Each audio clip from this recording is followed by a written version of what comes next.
Recording started now. Yes, sir.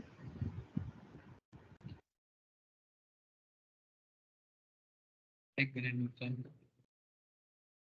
किसी को समझ में क्या प्रॉब्लम है।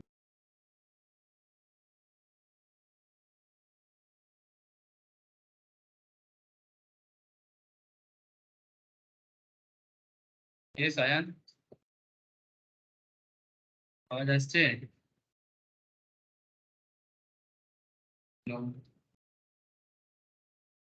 সাউন্ড আসছে কিনা তাহলেই বলে আমরা কিন্তু নেটওয়ার্ক গেম আসছে আওয়াজ শুনছিস ওকে ঠিক আছে ঠিক আছে ঠিক আছে কিছু কোয়েরিজ হলে আমাকে হোয়াটসঅ্যাপ করবি ইংলিশ ओके सर चलो again good evening to all of you तो सर इनकम टैक्स का क्लास है सैटरडे इवनिंग आज तो यहाँ पर हम लोग सर बेसिक्स कवर किए हैं रिसेंटली और फिर हम लोग अभी धीरे धीरे एडवांस टॉपिक की तरफ बढ़ रहे हैं और इनकम टैक्स में बेसिक्स के बाद जो बेसिकली इनकम टैक्स का जो स्ट्रक्चर है तो स्ट्रक्चर में जैसे ही बेसिक कवर हो जाते हैं इसके बाद जो इम्पोर्टेंट पार्ट आता है that is heads of income and you all know कि ऑलरेडी मैंने इस क्लास में सैलरी डिस्कशन करना चालू कर दिया था income under the head salary याद है ना sir income under the head salary तो अगर आपको मैं एक बार इनकम टैक्स का प्रोफार्मा एक बार आपको सैलरी का प्रोफार्मा बताऊं तो अगर मैं बता देता हूं क्योंकि ऑलरेडी डिस्कस हो चुका है मैंने रिसेंटली थोड़ा मतलब रिविजनरी टाइप क्लास करवाया स्पेशली जिन लोगों के सामने एग्जाम है उन लोगों को देखते हुए लेकिन अभी मैं थोड़ा सा धीमा चलूंगा मतलब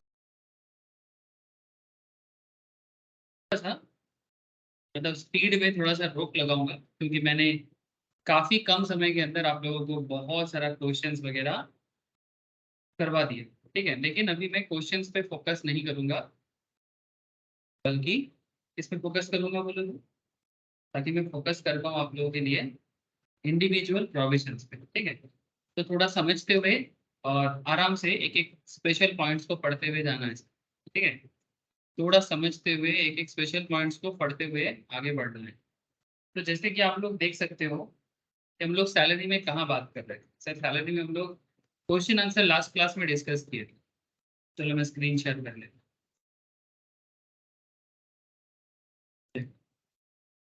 चलो अगर आपको मैं एक बार ये चीज बताऊं कि सर इनकम टैक्स के अंदर जो ऑलवेज जरूरी चीज होते हैं दैट इज सबसे पहले आपको बेसिक्स तो पता ही होना चाहिए और बेसिक्स के साथ साथ आपको रेसिडेंशियल स्टेटस पे काफी ग्रिप होना चाहिए ठीक है इस पे ग्रिप होना चाहिए सर रेसिडेंशियल स्टेटस पे अब रेसिडेंशियल स्टेटस अगर आप एक बार समझ गए ना अगर रेसिडेंशियल स्टेटस एक बार समझ गए फिर आपके सामने जो इंपॉर्टेंट पार्ट आता है that is classifications of income under 5 heads this is a very important part in income tax VVIP concept है क्यों सर वीवीआईपी क्यों सर इसलिए वीवीआईपी है क्योंकि पूरा इनकम टैक्स 5 हेड में डिस्ट्रीब्यूट किया गया है मतलब आप एज एन इंडिविजुअल कोई भी अलग अलग हेड से इनकम करो बट इनकम टैक्स डिपार्टमेंट आपका जो भी सोर्स ऑफ इनकम है इसको 5 हेड में डिस्ट्रीब्यूट कर दिया और उस 5 हेड में से जो मैंने अभी स्टार्ट किया आप लोगों के साथ दैट इज सैलरी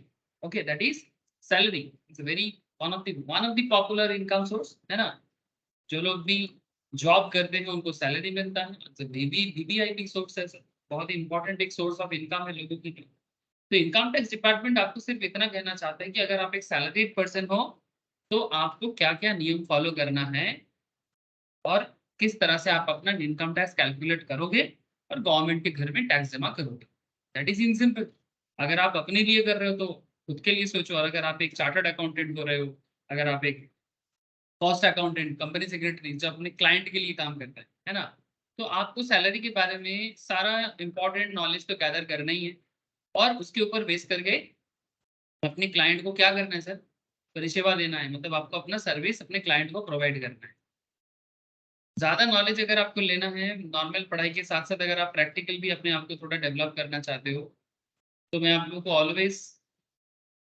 मतलब प्रेरित करता रहता हूँ कि आप लोग इनकम टैक्स के साइट में जाए है ना good evening sir good evening Navneet good evening income tax e filing site में जाओ यहाँ पर जाके भी आप काफ़ी सारा इंपॉर्टेंट डेटा कवर कर सकते हो कि एग्जैक्टली रियल लाइफ में क्या क्या सिचुएशंस चल रहा है और किस तरह से income tax e filing site में भी आपको वेरियस पॉइंट्स के डेटा मिलेगा। ठीक है, मतलब जो जरूरी, जो इनकम टैक्स के लिए आज के डेट में जरूरी पॉइंट्स है, ये भी आपको देखने को मिलेगा।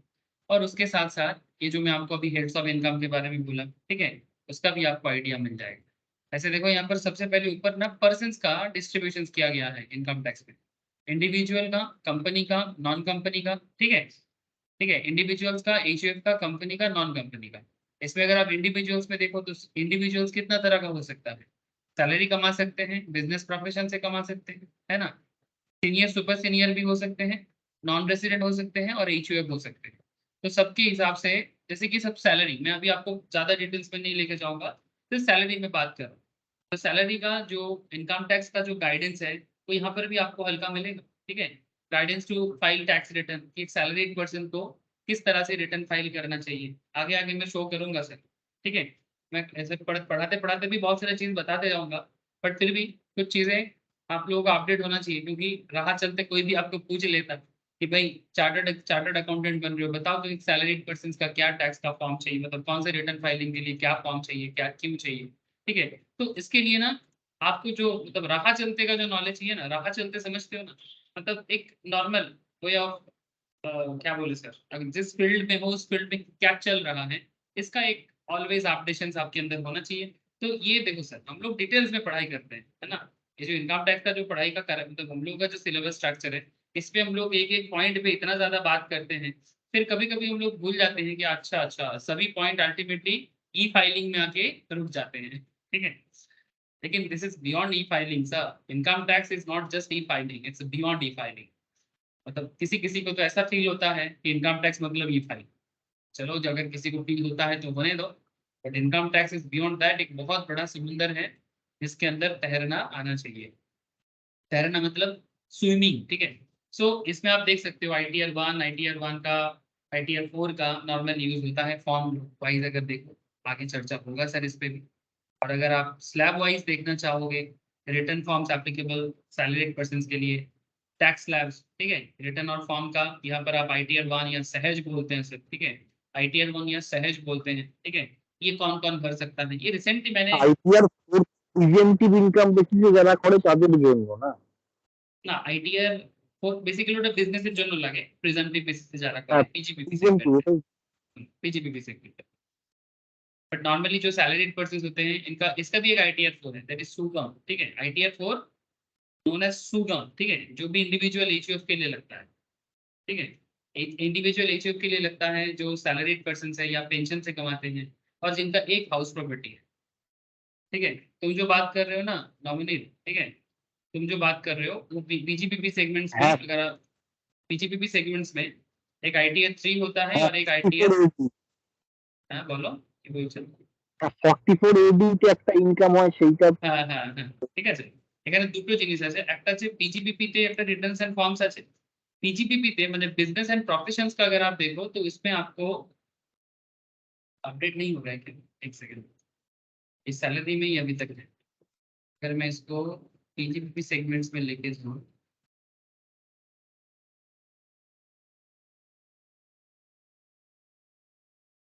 बिजनेस एंड प्रोफेशंस, ये सैलरी में ही है। अगर आप पीजीपीपी में जाओगे ना, ऊपर भी देखा तो चाहिए, ITR 3, ITR 3 दिख रहा है, ITR 4 भी दिख रहा है, other source agricultural having income under the head profits and gains of business and professions, ITR 3 who is not eligible for ITR 1, 2 or 4। ठीक है, ITR 1, 2 और 4, ITR फॉर्म 16 है तो फॉर सैलरीड पर्सन के लिए है।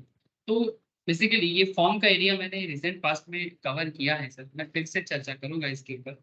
ये basically income tax return filing chapter का पार्ट, तो मैं ये बोलते बोलते थोड़ा सा यहाँ पर आ गया सर, बट ये अभी चर्चा का मेन विषय नहीं है। बट मैं बस आप लोगों को दिखाना चाहा कि आप चाहो तो यहाँ आके भी चेक कर सकते हो कि सैलरी में क्या क्या चल रहा है और क्या नहीं चल रहा है। बस समय के मतलब जैसे जैसे मुझे मौका मिलेगा ना मैं इधर आऊँगा। ठीक है, लेकिन सर हमारा फोकस एरिया है कि हमें कंप्लीट एक सैलरी इनकम कैलकुलेट करने के लिए इंडिविजुअल लेवल पे हर एक इंपॉर्टेंट पॉइंट को जाना, जो मैंने ऑलरेडी लास्ट 3-4 लेक्चर्स में, लास्ट 3 लेक्चर्स में काफी सारा पॉइंट मैंने कवर किया। जैसे मैंने आपको बेसिक सैलरी कैलकुलेट करना सिखाया ना सर, फीस कमीशन कैलकुलेट करना सिखाया, बोनस कैलकुलेट करना सिखाया, अलाउंस के ऊपर मैंने स्पेशली डियरनेस अलाउंस का यूज करना, हाउस रेंट अलाउंस का यूज करना, मैंने कुछ क्वेश्चंस भी रिसेंट पास्ट में सॉल्व करवाया। और एचआरए के ऊपर तो मैंने जबरदस्त चर्चा किया sir, HRA house rent allowance पे काफी चर्चा हुआ है। चिल्ड्रन एजुकेशन अलाउंस पे मैंने प्रोविजंस पे बात किया, बट अभी भी मैंने क्वेश्चंस में उतना ज्यादा आपको प्रैक्टिस नहीं करवाया। चिल्ड्रन हॉस्टल अलाउंस पे भी प्रैक्टिस थोड़ा कम रहा है, ट्रांसपोर्ट अलाउंस में थोड़ा प्रैक्टिस रहा है सर, ठीक है। एंटरटेनमेंट अलाउंस में प्रैक्टिस भी हुआ है क्वेश्चंस के अंदर, और आपने प्रोविजंस को भी पढ़ा था, ठीक है। अदर अलाउंस में over time allowances, city compensatory allowances, taxable perquisites के अंदर मैंने अगर किसी पॉइंट में सबसे ज्यादा बात किया लास्ट क्लासेस में, that is rent free accommodation, या इसको हम लोग प्यार से कहते हैं सर RFA, है ना। रेंट फ्री एकोमोडेशन पे काफी चर्चा हुआ है, और इसके ऊपर बेस करके प्रोविजंस में भी मैंने बात किया और कुछ क्वेश्चंस आंसर्स भी करवाया, ठीक है। ये थोड़ा सा ट्रिकी है और थोड़ा वास्ट एरिया है। मैं आप लोगों को रिकमेंड करूंगा सर, अगर आप बाई चांस कवर नहीं किए हैं, क्लास नहीं किए हैं, या अगर किए हैं तो रिवाइज जरूर करें, क्योंकि बहुत इंपॉर्टेंट टॉपिक सर। ये सब पढ़ा चुके हो तो फिर बार फिर से रिपीट क्यों कर रहे हो सर? रिपीट करवाना जरूरी होता है, ठीक है। जितना रिपीट आपको मिल जाए उतना आपके लिए अच्छा। इसके बाद मैंने आपको लास्ट क्लास, मुझे जितना याद आ रहा है, मैंने पार्क्विजिट्स में ही एक इंटरेस्टिंग पॉइंट आपको कवर किया, दैट इज मोटर कार। किया ना सर, मोटर कार। हाँ, मतलब कार जो कंपनी की तरफ से मिलता है किसको? एम्प्लॉय को। इस कार के ऊपर मैंने डिटेल्स में आपको प्रोविजंस लिखा है। अरे लिखा है कि नहीं लिखा है? सैनोन, शालिनी बोलो सर, नील, आयन, आप लोग तो थे शायद क्लास में। मोटर कार का प्रोविजंस लिखा है ना लास्ट क्लास में? Yes, sir. इवन हमने क्वेश्चंस भी सॉल्व किया, ठीक है सर। ऐसा और भी क्वेश्चंस करेंगे, अभी बहुत सारा चीज बताना बाकी है। अच्छा, तो मोटर कार हो गया, ये भी एक तरह का पार्क विजिट्स है। अच्छा, इन्हीं अदर पार्क विजिट्स में जैसे मानो कि गार्डनर, स्वीपर, ठीक है, अगर एम्प्लॉयर एम्प्लॉय को प्रोवाइड कर रहा है, पर्सनल अटेंडेंट अगर एम्प्लॉयर एम्प्लॉय को प्रोवाइड कर रहा है, तो ये सब भी पार्क विजिट्स वैल्यू में काउंट होता है, ठीक है। अगर कंपनी की तरफ से या एम्प्लॉयर की तरफ से आपको गैस कनेक्शन, इलेक्ट्रिसिटी कनेक्शन, ठीक है, ये सब मिलता है, तो ये सब भी टैक्सेबल पार्क विजिट्स होते हैं, ये सब भी टैक्सेबल पार्क विजिट्स होते हैं। एजुकेशन फैसिलिटीज, इस पे बात करेंगे सर आगे आगे, क्वेश्चन करवाऊंगा ना, तो ये भी करवाऊंगा। मतलब ये एक कॉन्सेप्ट है, प्रोविजंस ऑफ फ्री और concessional education facilities for any member of employees house, ठीक है। किसी भी मेंबर का, मतलब जो कंपनी में काम करते हैं, उनके फैमिली मेंबर में किसी को भी अगर कंपनी की तरफ से पढ़ाया जा रहा है, किसी एजुकेशनल फैसिलिटीज दिया जा रहा है, तो उसमें जितना खर्चा प्रोवाइड किया जाता है, sum equal to the expenditure incurred by the employer, minus अगर कोई अमाउंट एम्प्लॉय खुद से खर्चा करता है, ठीक है। और यहाँ पर एजुकेशनल इंस्टीट्यूशंस के ऊपर बात करता है कि जहाँ educational institution is maintained and owned by employer. यहाँ पर दो कॉन्सेप्ट हैं, एक एजुकेशनल इंस्टीट्यूशन जो है वो एम्प्लॉयर को खुद का होना चाहिए। जैसे आपको एक सिंपल सा चीज बता दो, एक सेकेंड, ये ज्यादातर उस एरिया में होता है, जैसे कि मानो टाटा स्कूल, एक एग्जाम्पल के लिए मैं बता रहा हूँ। जैसे मानो टाटा का पर्सनल स्कूल्स होते हैं, ठीक है, Tata institute of social science, या फिर टाटा कंपनी जहां भी है, आप देखोगे वहां पर कि आपको ना स्कूल मिलेगा, कंपनी की तरफ से दिया जा रहा है, ठीक है। एजुकेशन टाटा कम्युनिटी के अंदर भी आपको मिलेगा। तो मैं कहना ये चाहता हूँ कि चाहे कोई इंडिविजुअल कंपनी जब एजुकेशनल फैसिलिटीज अपने एम्प्लॉय को प्रोवाइड करते हैं, जैसे कि मैंने टाटा का नाम लिया, जैसे ये टाटा का बस है, ठीक है, ये देखो, ये जो बस है ये सब टाटा कंपनी का स्कूल्स का बसेस है, RD Tata high school Jamshedpur, ठीक है। मैं ये एग्जाम्पल के लिए दिखा रहा हूँ, ठीक है। यहाँ पर मुझे टाटा का स्कूल दिखाने का कोई इच्छा नहीं था, बट मैं बस आपको इसलिए दिखा रहा हूँ कि अगर कंपनी में जो बंदे काम करते हैं, ठीक है, RD Tata high school Jamshedpur, ठीक है, तो जमशेदपुर टाटा का ही एक नगरी है ना, टाटा नगर भी कहा जाता है। तो माई क्वेश्चन इज दैट ये Tata boys high school Navsari कहीं पर होगा, एग्जैक्टली मुझे नहीं पता नवसारी कहाँ है, बट ये है आपका टाटा का एक high school. So my point is very simple यहाँ पर, कि क्या कहना चाहता है कि where educational institution is maintained and owned by employer, अगर ये इंस्टीट्यूशन जो है ये अगर एम्प्लॉयर खुद ओन करता है और मेंटेन भी करता है, The cost of such education in similar institutions in or near the locality. ऐसे इंस्टीट्यूशंस में पढ़ने का जो खर्चा है, कॉस्ट जो है, ठीक है, cost of such education in similar institutions इन और नियर द लोकेलिटी, जो अमाउंट होगा माइनस अमाउंट पेड और recovered from employ, minus amount paid और रिकवर्ड फ्रॉम एम्प्लॉय। मानो कि अगर खर्चा होता है नियर बाई स्कूल्स में, ठीक है, से फॉर एग्जांपल टाटा के स्कूल में किसी एम्प्लॉय का बच्चा पढ़ रहा है, ठीक है, टाटा के स्कूल में उसी का किसी एम्प्लॉय का चिल्ड्रन पढ़ाई कर रहा है, ठीक है, बात को समझे, या फिर एम्प्लॉइज हाउस होल्ड के, मतलब टाटा में जो एम्प्लॉय है उनके घर का कोई भी पर्टिकुलर स्कूल में पढ़ सकता है, anyone from the house hold, ठीक है। अब एम्प्लॉय का कोई भी रिलेटिव्स या हाउस होल्ड के कोई भी बच्चा जो स्कूल में पढ़ रहे हैं, टाटा का स्कूल है, अब टाटा का स्कूल का फीस कुछ भी हो, टाटा का स्कूल का फीस कुछ भी हो, बट आपका पार्क्विजिट वैल्यू क्या होगा वो बता रहे हैं। पार्क्विजिट वैल्यू क्या होगा? If school or educational institutions is maintained and owned by the employer, cost of such education in similar institutions in or near the locality जो होगा, अगर कॉस्ट ऑफ एजुकेशन ईयरली मानो 1 लाख का एग्जाम्पल की तरह, ठीक है, नियर बाई लोकेलिटी में जो स्कूल है वहां का पढ़ाई का खर्चा अगर एनुअली 1 लाख का है, और एम्प्लॉय से अगर कोई अमाउंट रिकवर होता है, से फॉर एग्जाम्पल एम्प्लॉय ने 20,000 का कुछ अमाउंट अपने से लिया, फ्रॉम एम्प्लॉय से अगर 20,000 का खर्चा हुआ था, तो माइनस करो, तो बाकी अमाउंट क्या हो जाएगा? टैक्सेबल पार्क्विजिट्स। सर पार्क्विजिट्स क्यों? क्योंकि स्कूल में जो खर्चा हो रहा है ना, ये सब एम्प्लॉयर की तरफ से एम्प्लॉय को मिल रहा है, और इसको पार्क्विजिट्स कहते हैं, और ये एज पर कॉन्ट्रैक्ट होते हैं, और ये टैक्सेबल होते हैं। However, there would be no perquisites if the value of benefit per child does not exceed 1000 taka per month. Very important point, sir. There will be no parks if the value of benefit per child does not exceed 1000 per month. मतलब अगर 1000 टका per month के हिसाब से किसी institutions में पढ़ने का खर्चा पड़ रहा है, और वो खर्चा एम्प्लॉयर, से फॉर एग्जांपल हमारे यहाँ पर employer equals to Tata, okay, अगर टाटा की तरफ से किसी एम्प्लॉय के बच्चे के लिए 1000 टका पर मंथ का स्कूल पढ़ाई करने का खर्चा निकल आ रहा है, 1000 पर मंथ मतलब एनुअली कितना हो जाएगा? 12,000, ठीक है, 1000 पर चाइल्ड, अगर इतना खर्चा भी हो रहा है तो इसे पार्क्विजिट्स नहीं माना जाए, चाहे कितना भी हो जाए, चाहे कितना भी बच्चा, यहाँ पर बच्चा का कोई लिमिट नहीं दिया है, ठीक है, यहाँ बच्चा का कोई लिमिट नहीं दिया है, तो कहना ये चाहते हैं कि 12,000 नॉर्मली, ठीक है, मतलब 1000 पर मंथ, ये रूल है। अगर पढ़ाई का खर्चा 1000 से नीचे है, अप टू 1000 है, ठीक है, तो आपको ये पार्क्विजिट्स नहीं माना जाएगा, और अगर पार्क्विजिट्स नहीं है तो टैक्सेबल नहीं है, अगर पार्क्विजिट्स नहीं है तो टैक्सेबिलिटी नहीं है। तो मैं फिर से एक बार बात को बोल रहा हूँ कि अगर एजुकेशनल इंस्टीट्यूशंस मेंटेन कर रहा है एम्प्लॉयर, कॉस्ट ऑफ सब एजुकेशन इन सिमिलर इंस्टीट्यूशन इन और नियर द लोकेलिटी, जो जितना पड़ता है वहां से एम्प्लॉय से अगर कुछ भी अमाउंट निकल रहा है उसको माइनस करो। हाउएवर, अगर पार्क्विजिट्स वैल्यू और बेनिफिट टू चाइल्ड 1000 के नीचे है तो उसे पार्क्विजिट्स माना नहीं जाएगा, ठीक है। अच्छा, अब आप perquisites are taxable only in case of specified sir employee. একটা কথা বলবো? बोल। স্যার বলছি টেলিফোন চার্জেস যেটা দেয়, মানে কোম্পানি থেকে হয়তো টেলিফোনে মাসে সাপোজ কোনো একটা অ্যামাউন্টের 1000 টাকার নিচে taxable telephone charges taxable taxable ওটা পার্কিউজিট ট্যাক্সেবল, यस टैक्सेबल মানে टेलीफोन ওটাকে चार्ज, পার্কিউজিট বলতে পারবো তো এটা? obviously perquisites, and there's a taxable perquisites. আচ্ছা, टेलीफोन चार्जेस जो भी কতই দেবে कंपनी, সেটা? হ্যাঁ, बोलो কি বলছো আর মানে বলো। মানে যতই মানে যে টাকাটা দেবে পুরোটাই ট্যাক্সেবল?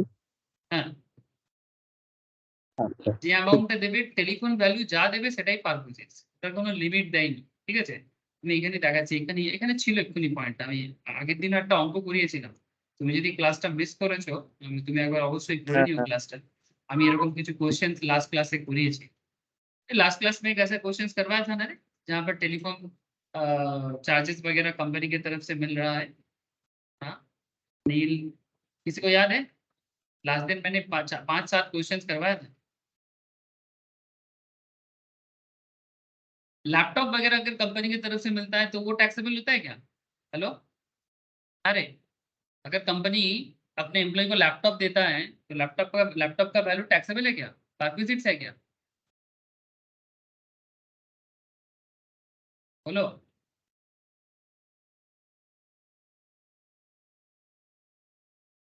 कोई तो बताओ।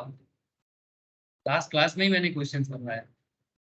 अगर कंपनी आपको किसी भी तरह का लैपटॉप वगैरह प्रोवाइड करते हैं तो क्या हम उसे टैक्सेबल परचेज मानते हैं? क्या सनोन याद है कि नहीं है? शालिनी, अरे बताओ सर। एकदम चुप ना रहो। सब भूल गए क्या?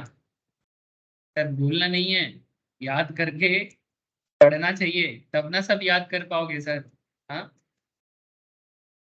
सर, बिल्कुल याद करो। अगर नोट्स नहीं अवेलेबल है अभी भी, मेरे से कलेक्ट कर लेना। लास्ट दिन ये भी एक क्वेश्चन करवाया था, लास्ट क्लास में मैं ये भी एक क्वेश्चन करवाया था, लास्ट क्लास में ये भी एक क्वेश्चन करवाया था। इंटरेस्ट फ्री और कंसेशनल लोन, अगर कंपनी की तरफ से किसी एम्प्लॉय को लोन प्रोवाइड किया जा रहा है, ठीक है, जो 20,000 के ऊपर का लोन होना चाहिए, ठीक है, अगर लोन का इंटरेस्ट कम लिया जा रहा है कंपनी की तरफ से या फिर कंसेशनल वैल्यू पे, ठीक है, तो उसका रेट किसके रेट के हिसाब से देखना चाहिए। जैसे मैंने जो क्वेश्चन करवाया था उसमें करीब 12.65% का मोस्ट प्रोबेबली इंटरेस्ट था, लेकिन इसमें कंपनी ले रहा था, मतलब एसबीआई का रेट चल रहा था 1 अप्रैल के हिसाब से 12.65%। एसबीआई का रेट चल रहा था, लेकिन कंपनी अपने एम्प्लॉय से ले रहा था 6.65%। तो बेसिकली जितना कम ले रहा था वो सारा पूरा अमाउंट, मतलब 12.65 से हम लोगों ने 6.65 को माइनस कर दिया और बाकी अमाउंट पूरा चार्जेबल हो गया। मतलब ये भी टैक्सेबल परक्विजिट्स है।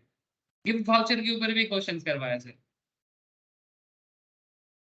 गिफ्ट वाउचर के ऊपर भी मैंने क्वेश्चन करवाया, ठीक है। मूवेबल एसेट्स पे, मूवेबल एसेट्स पे भी मैंने बताया, लैपटॉप वगैरह है तो no no tax, no perquisite, but हाँ there may be certain assets, there are certain assets जो लैपटॉप वगैरह के अलावा, ठीक है, वो सब में आपको टैक्स देना पड़ता है, ठीक है। मूवेबल एसेट्स में अगर वो अमाउंट मतलब डिप्रिशिएटेड अमाउंट है, कोई पर्टिकुलर मशीन वगैरह है, जनरेटर वगैरह है, समथिंग लाइक दैट, ये सब वैल्यू चीजें भी ट्रांसफर ऑफ मूवेबल एसेट्स होते हैं। इस पे भी मैंने लास्ट दिन बताया, इस पे भी मैंने बहुत ही अच्छा बताया सर।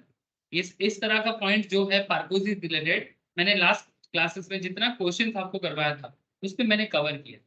लेकिन आज मैं आपके साथ जो कवर करने जा रहा हूँ, ठीक है, आप प्लीज इसमें थोड़ा फोकस करिएगा।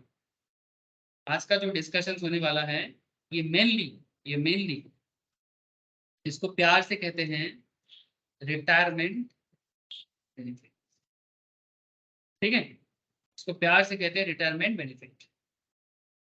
जैसे कि ग्रेचुइटी, लीव ट्रैवल कंसेशंस, ठीक है, फिर आपका leave travel concessions retirement benefit में एग्जैक्टली नहीं आता है, क्योंकि लीव ट्रैवल मतलब बेसिकली जब आप ट्रैवल कंसेशंस वगैरह लेते हो उसके ऊपर बेस करके है। इसके ऊपर भी एक क्वेश्चन करवाया था, है ना, लीव ट्रैवल कंसेशंस पे। जैसे कि वो कहीं घूमने जा रहा था, प्लेन का इकोनॉमी क्लास का खर्चा का मैटर था, ठीक है, इस पे भी मैंने बताया। लेकिन mainly gratuity, pension, uncommuted pension, commuted pension, ये सब में थोड़ा मैं बात करूंगा। जैसे कि ग्रेचुइटी का सेक्शन क्या है, सेक्शन 10 सबसेक्शन 10, ओके। फिर आपका लीव एनकैशमेंट का, लीव एनकैशमेंट, अच्छा उसमें आप पेंशन देखो, पेंशन भी है, ग्रेचुइटी है, पेंशन है, section 10 subsection 10 A, leave encashment section 10 subsection 10 double A, voluntary retirement section 10 subsection 10 सी, ठीक है। ये जो 10 10 ए, 10 10 डबल ए, 10 10 सी, इसमें थोड़ा सा मुझे आपको फोकस करवाना है।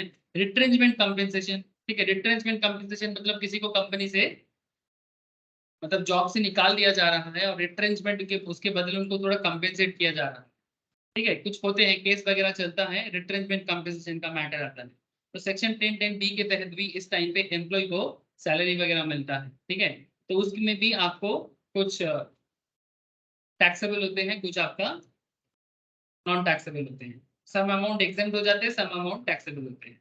तो एक एक करके कैलकुलेशन करना स्टार्ट करें, फिर आप देखिए धीरे धीरे आपको सारा पॉइंट क्या हो जाएगा, ग्रिप हो जाएगा, ठीक है। तो चलो आज फोकस करेंगे बेसिकली मेनली रिटायरमेंट बेनिफिट पे। ओके ठीक है सर। एक्चुअली मैं बहुत सारा पॉइंट पढ़ते पढ़ते आ रहा था, इससे मुझे मेन पॉइंट पे पहुंचने में थोड़ा समय लगा, बट मैं आशा करता हूँ ये प्रोफार्मा आप लोग रीड करते हो, क्लास भी अच्छे से सुनते हो, और अपने माथा में भी टैक्स के बारे, सैलरी के बारे में जो इम्पोर्टेंट बातें हैं दिमाग में रखने का कोशिश करते हो। ठीक है, करते हो ना सर? आशा करूंगा कि करते हो।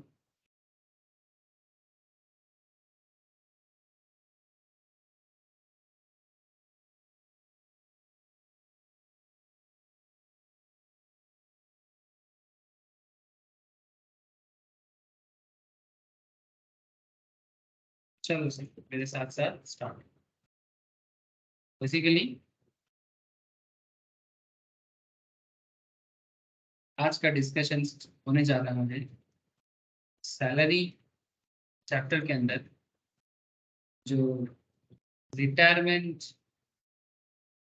बेनिफिट का area, retirement benefit. Okay, retirement benefit mainly क्या क्या है मैंने अभी अभी आपको लिखा है, दिखाया भी। ठीक है, आप नोट डाउन करना सर, स्टार्ट करो सर। जैसे मैं आपको अभी ग्रेचुइटी बताऊंगा, पेंशन बताऊंगा। ठीक है, तो ग्रेचुइटी आ जाता है सर सेक्शन 10, सेक्शन 10। सब लिख रहे हैं कि नहीं लिख रहे हैं? पेंशन दो तरह का होता है सर, एक कम्यूटेड एक अनकम्यूटेड। तो बेसिकली आप पेंशन बोल के लिखो अभी, section 10 subsection 10A। Okay, section 10 subsection 10A, ये हो गया आपका पेंशन। इसके अलावा leave encashment, okay, retrenchment compensation and voluntary retirement compensation, ये तीन लिख दो। Point 3, retrenchment compensation.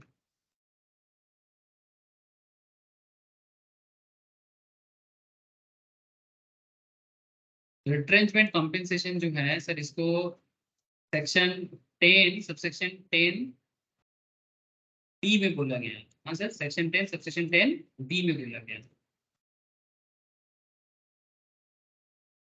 और मजा का बात है सर, जब मैंने आपको इससे पहले वाला जो चैप्टर था सैलरी से पहले, मैंने सैटरडे वाला क्लास में ही लिया था, that is agricultural income and income which do not form part of total income.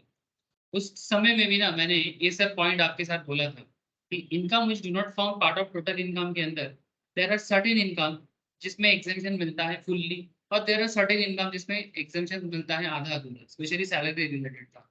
वही सब पॉइंट है सर ये सब। और एक लिखो sir, voluntary voluntary retirement scheme. ठीक है, वीआरएस स्कीम भी बोलते हैं। ठीक है, वॉलेंटरी रिटायरमेंट कंपेंसेशन। ठीक है, voluntary retirement compensation, voluntary retirement.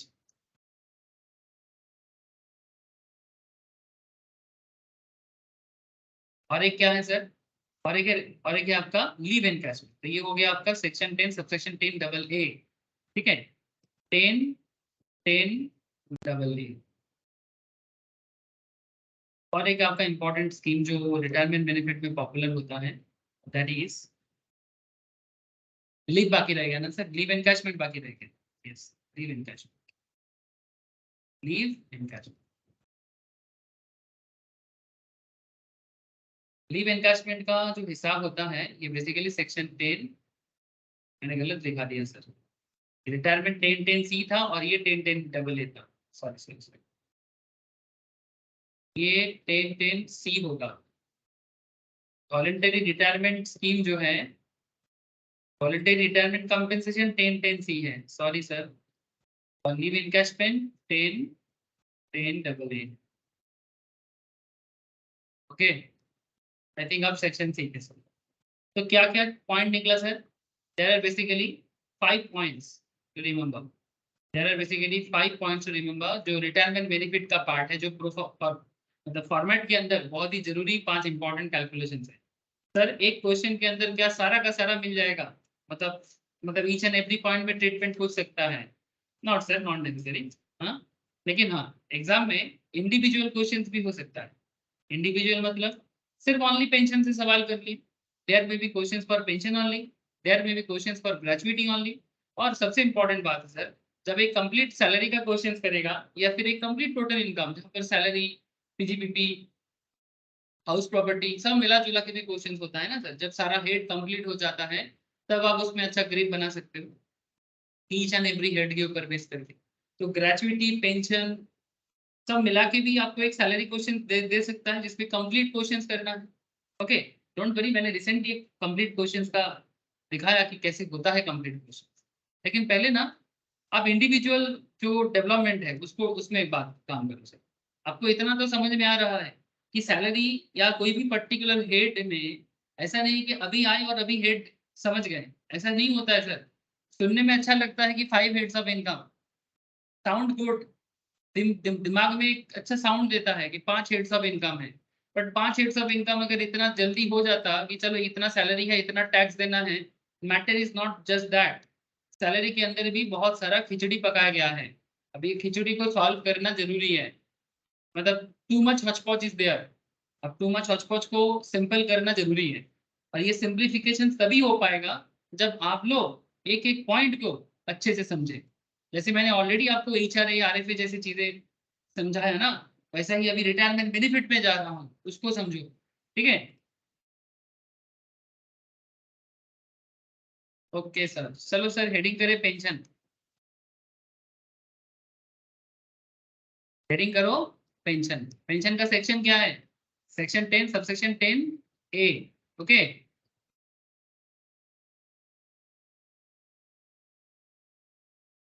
Section 10 subsection 10A। Sir चलो क्या करें? सर करना ही क्या है?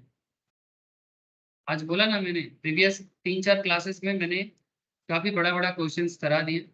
अब मैं थोड़ा इंडिविजुअल टॉपिक में चलूंगा। जैसे पेंशन क्या है? पेंशन सर, पेंशन दो तरह का लोगों को मिलता है सर। एक गवर्नमेंट एम्प्लॉय, एम्प्लॉय को अभी बाइफरकेशन सर। सर क्या करे, हमारा देश इसी सिस्टम पे चलता है। ठीक है, इंडिया एक मिक्स्ड इकोनॉमी है ना, जहाँ पर कुछ कंट्रोलिंग सरकार के हाथ में है और कुछ कंट्रोलिंग प्राइवेट बॉडीज के हाथ में। नॉन गवर्नमेंट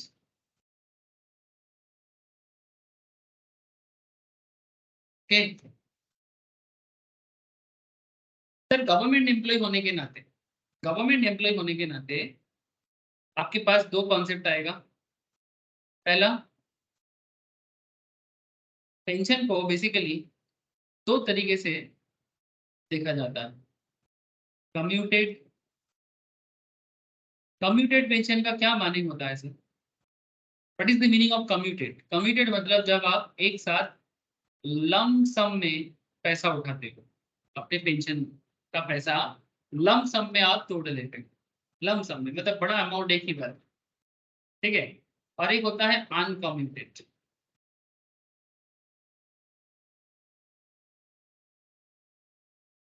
अनकम्यूटेड इसका मतलब होता है मंथली पेंशन। अनकम्यूटेड का मतलब क्या हो गया सर? अनकम्यूटेड का मतलब हो जाता है मंथली पेंशन। ठीक है, अब यहाँ पर देखने वाला बात ये सर, ये जो कम्यूटेड पेंशन है और अनकम्यूटेड पेंशन है, कम्यूटेड में क्या हो गया? पेंशन लमसम, और अनकम्यूटेड में क्या हो गया? मंथली। ठीक है, तो इसमें कुछ सोच विचार करने वाली बात है। कम्यूटेड में भी ये भी सेक्शन 10 ए के तहत है। बट मजा का बात है कि अगर आप एक गवर्नमेंट एम्प्लॉय हो, अगर आप एक गवर्नमेंट एम्प्लॉय हो और अगर आप लमसम में पेंशन को कम्यूट कर लेते हो, तो ये फुल्ली एग्जेम्प्ट होता है। मतलब बहुत ही मजा का विषय है क्या? यस सर, एग्जेम्प्ट है तो मतलब मजा ही है। एग्जाम मतलब मजा ही ले लो सर, टैक्स नहीं लगेगा तो और क्या, इससे बड़ा खुशी और क्या हो सकता है? टैक्स पेयर्स के लिए इससे बड़ा खुशी का क्या मौका हो सकता है? जितना एग्जामेशन मिल जाए उतना अच्छा ना। नॉन गवर्नमेंट एम्प्लॉय, अच्छा यहाँ पर मैंने एक चीज गलती कर दी है। गलती नहीं, एक्चुअली प्रेजेंटेशन में थोड़ा सा मुझे जगह रखना चाहिए। ठीक है, कोई बात नहीं। जी हाँ, इधर कर देता हूँ सर। जैसे मैंने इधर आपको लिखा है ना, वैसा सेम टू सेम आप इधर भी लिखो तो, मतलब नॉन गवर्नमेंट एम्प्लॉय के केस में भी लिखो, नॉन गवर्नमेंट के केस में भी लिखो। यहाँ पर भी दो स्कीम होना चाहिए, एक अनकॉम्यूटेड टाइप्स और एक कम्यूटेड टाइप्स।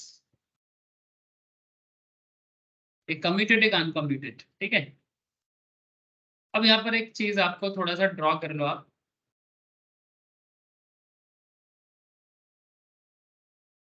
सर यहाँ पर एक इंसान का फेस की तरह, ठीक है, जस्ट लुक लाइक अ इंसान, मतलब ह्यूमन फेस, ठीक है।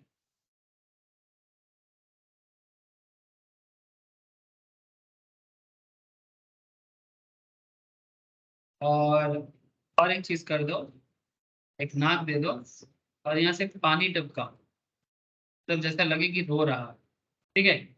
बहुत ज्यादा इनको रोना आ रहा है, क्यों? ये अनकमिटेड से भी कनेक्ट करना और इधर अनकमिटेड से कनेक्ट करना। अनकमिटेड का मतलब होता है मंथली, ठीक है। और ये रोता हुआ जो चेहरा है, ठीक है, रोते हुए आते हैं सब नजर, हंसता हुआ जाएगा, वो मुकद्दर का सिकंदर कहलाएगा। लेकिन यहाँ पर मुकंदर का सिकंदर नहीं सर, यहाँ पर आपको टैक्स समझना है सर, ये फुल्ली टैक्सेबल होता है।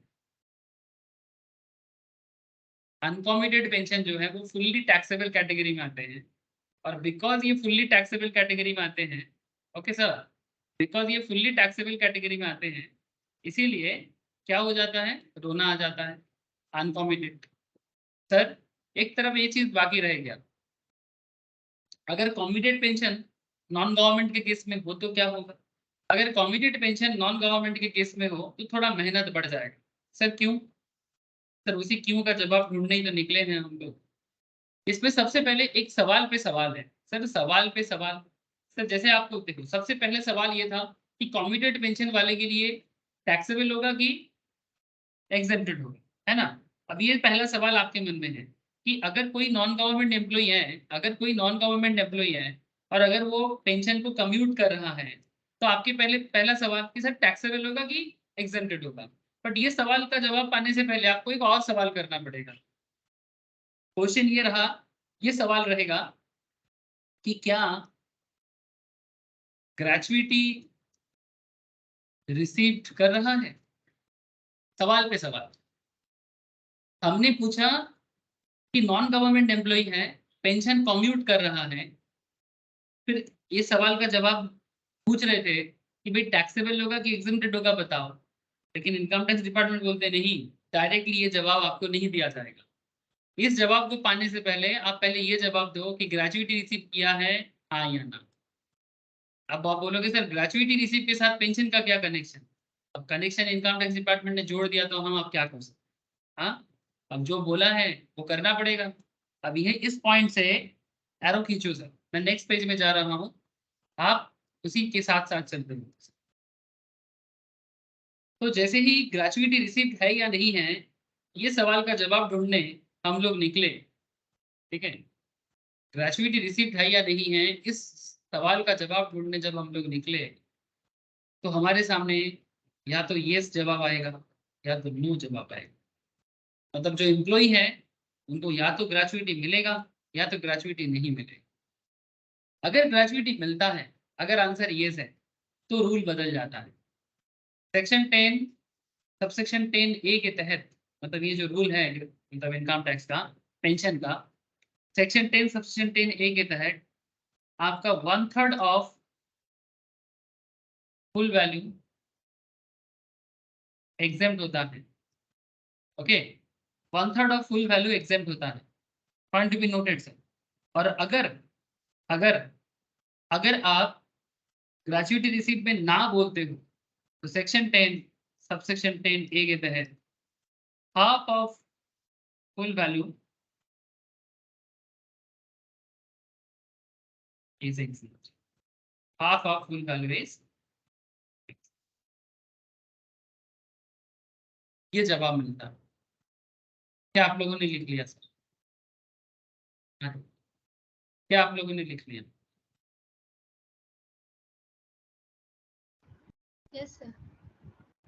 Yes sir. अब आगे आगे मैं आपको कुछ क्वेश्चंस करवाऊंगा, ठीक है, पेंशन रिलेटेड। जैसे ही क्वेश्चंस कंप्लीट हो जाएगा आपके दिमाग में भी घुस जाएगा कि आगे हो क्या रहा। हाँ सर, ठीक है, ठीक है। जो मैंने अभी आपको लिखा है वही चीज़ का आपको यहाँ पर नोट्स के अंदर में मिल जाएगा, कमिटेड है कि अनकमिटेड है, ठीक है, और वही जो मैं आपको बता रहा हूँ। ग्रेजुएटी मिला है कि नहीं मिला है, ठीक है। ये सारा सवाल का जवाब, if the employee does not receive any gratuity तो हाफ होता है, अगर हाँ तो 1/3 होता है, ठीक है। अब ये 1/3 और हाफ का इस्तेमाल कैसे करना है ये मैं आपको अभी भी आगे आगे बताता हूँ, ठीक है। यहाँ पर सेक्शंस को थोड़ा और डिटेल्स में बोला गया है। आप जब भी किताब से नोट पढ़ते हो तो आप ज्यादा डिटेल सेक्शंस को कवर अप कर सकते हो। डजेंट मैटर सर, अभी अभी आप क्वेश्चंस पे फोकस करो, नॉलेज पे फोकस करो कि कैसे करना है, how to solve pension questions. तो पहले मैं कुछ अपना एग्जांपल बना रहा हूँ, फिर मैं किताबी एग्जांपल भी सॉल्व कर रहा हूँ। चलो कहाँ चले, पेंशन का एग्जांपल करने चले। एग्जांपल सर कोई है, कौन, इसका नाम क्या है सर? Mister X. कौन है mister X? Sir mister X employee है। कहाँ का employee? Mister X employee of Z limited. वाह, एक्स जेड में काम करता है, बहुत बढ़िया। सर मिस्टर एक्स रिटायर कर रहा है, कब कर रहा है? रिटायर एज ऑन 31 जुलाई 2022। क्या कर रहा है 31 जुलाई 2022 में, ओके। अगर मिस्टर एक्स 31 जुलाई 2022 को रिटायरमेंट ले रहा है, ठीक है, he received pension of rupees 1000 per month। Simple example, he received pension of rupees 1000 per month, okay, as on 1st of December 2022,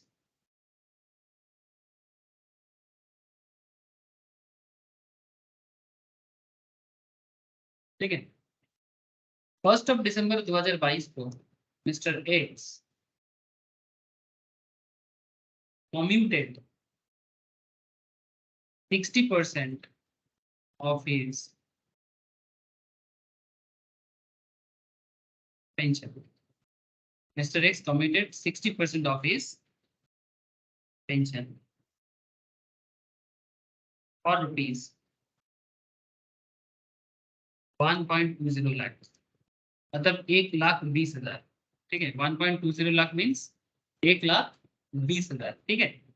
1,20,000, ठीक है। 1.20 लाख, मैंने ये पॉइंट 1.20 लाख लिखा सर, हाँ। 1,20,000 में उन्होंने कम्यूट कर दिया। सर आंसर क्या देना है? सर आंसर ये देना है, calculate taxable pension and exempted pension. Calculate taxable as well as exempted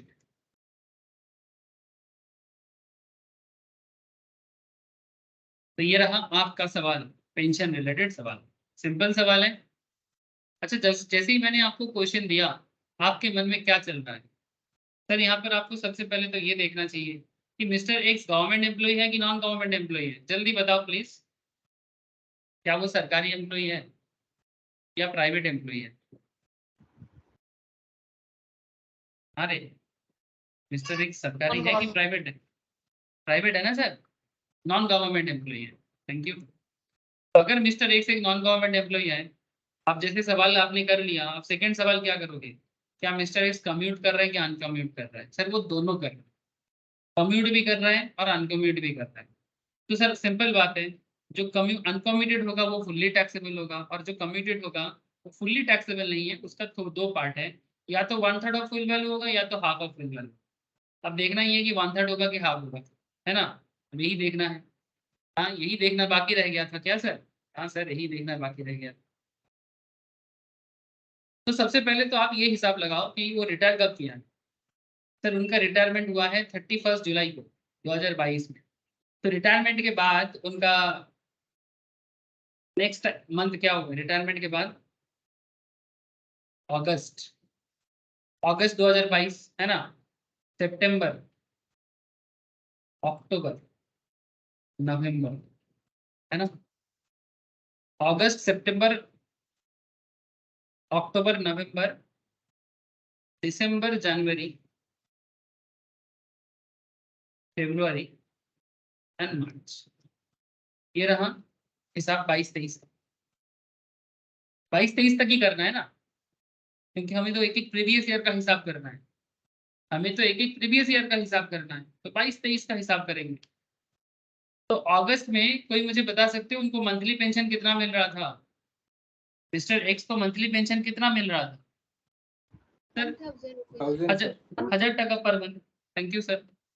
तो अगर उन्हें 1000 टका पर मंथ करके मिल रहा था, तो अगस्त में कितना मिलेगा? 1000 मिलेगा। अगर उन्हें 1000 टका पर मंथ करके मिल रहा था, अगस्त में कितना मिलेगा? 1000 मिलेगा। सितंबर में कितना मिलेगा? 1000 मिलेगा। अक्टूबर में कितना मिलेगा? ये भी 1000 मिलेगा। सर नवंबर में कितना मिलेगा? तो यहाँ पर भी 1000 मिलेगा। सर दिसंबर में कितना मिलेगा? यहाँ पर भी 1000 देंगे क्या? 1,20,000। 1,20,000 दे देंगे, क्योंकि दिसंबर में उसने कम्यूट कर लिया 60% of his pension. 60% of his pension. 1,20,000, 1,20,000 जो है सबको 60% का वैल्यू है। ठीक है, तो पूरा पेंशन कम्यूट अमाउंट कितना हो जाएगा? सर यहाँ पर थोड़ा आपको समझना पड़ेगा कि खेल में कुछ ट्विस्ट है। दिसंबर में 1000 मत देना सर। पहले आप ये मुझे बता दो, पहले तो आप ये बता दो कि कम्यूटेड पेंशन 60% का वैल्यू है 1,20,000। तो 60% का वैल्यू 1,20,000 है। तो क्या आप मुझे ये बता सकते हो सर 100% का वैल्यू क्या होगा? सर 2 लाख। सिंपल ना सर, 1,20,000 इंटू 100/60 इक्वल करने से हो जाता है 2 लाख। तो फुल वैल्यू पेंशन आपका क्या हो जाएगा? फुल वैल्यू पेंशन हो जाएगा 2 लाख में से कम्यूट कितना कर ले रहा है, लमसम कितना उठा रहा है सर? 1,20,000। ऐसा वो कब कर रहा है? दिसंबर में। ऐसा वो दिसंबर में कर, एज ऑन 1 दिसंबर 2022 में उन्होंने ऐसा किया। 1 दिसंबर 2022 में उन्होंने ऐसा कम्यूट कर लिया। नाउ टेल मी सर, 60% अगर उन्होंने कम्यूट कर लिया, अभी भी 40% तो उनको मंथली मिलेगा। हेलो,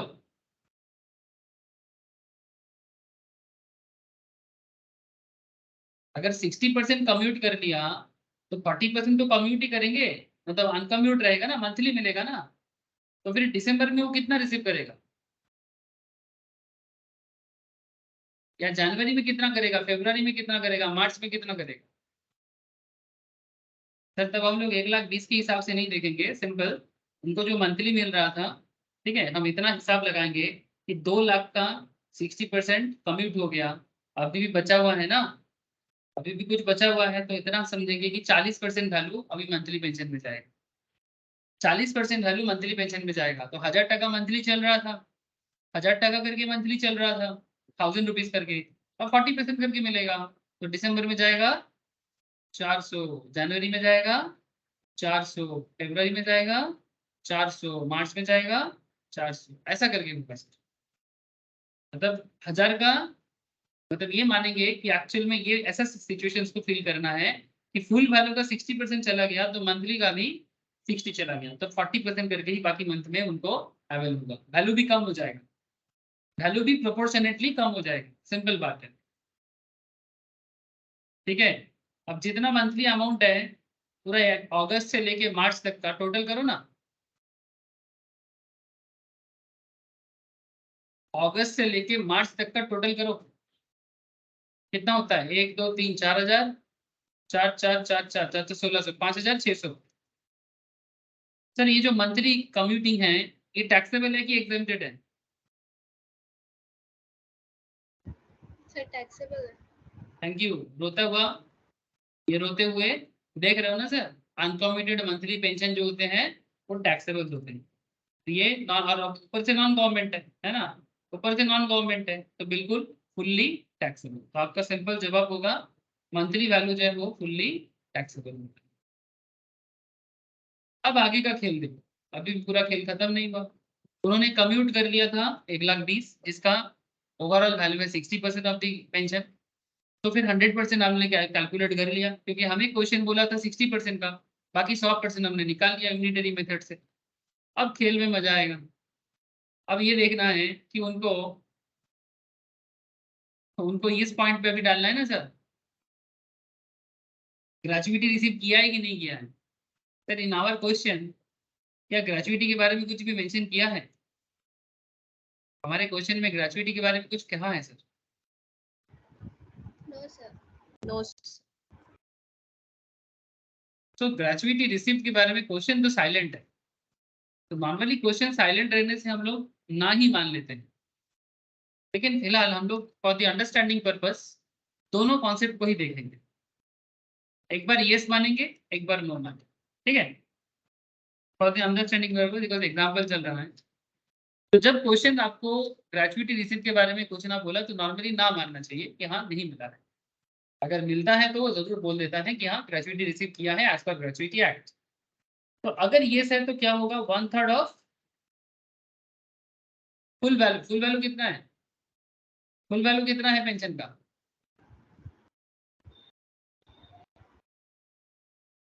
2 लाख ना सर, तो 1/3 ऑफ 2 लाख ये हो जाएगा एग्जाम्पशन। और अगर ना है तो हाफ ऑफ 2 लाख ये हो जाएगा एग्जाम्पशन।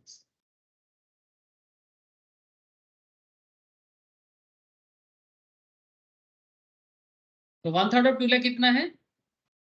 66,667। कैलकुलेट करके देखो, 2 लाख का 1/3 मतलब 1/3, आके 3 भाग, ओके, 2 लाख का 1/3 66,667 आ जाएगा, 1/3। Half of 2 lakh 1 lakh. तो अगर ग्रेजुएटी रिसीव किया है तो एग्जाम्पशन वैल्यू कम होगा, अगर ग्रेजुएटी रिसीव नहीं किया है तो एग्जाम्पशन वैल्यू ज्यादा होगा। तो फिर टैक्सेबल क्या हो जाएगा? Big question. सर अगर 1/3 में जाएंगे, सर इसमें से कोई भी एक अप्लाई होगा एक्चुअली रियल सिचुएशंस में, इनमें से कोई भी एक सिचुएशंस अप्लाई होगा, है ना, या तो ग्रेजुएटी रिसीव हाँ है या तो ग्रेजुएटी रिसीव ना, एक साथ दोनों थोड़ी होता है। Sir in this case taxable हो जाएगा आपका जितना आपका कम्यूटेड पेंशन है, ठीक है, कितना आपका कम्यूटेड है सर? आपने कम्यूटेड कितना उठा लिया? 1,20,000।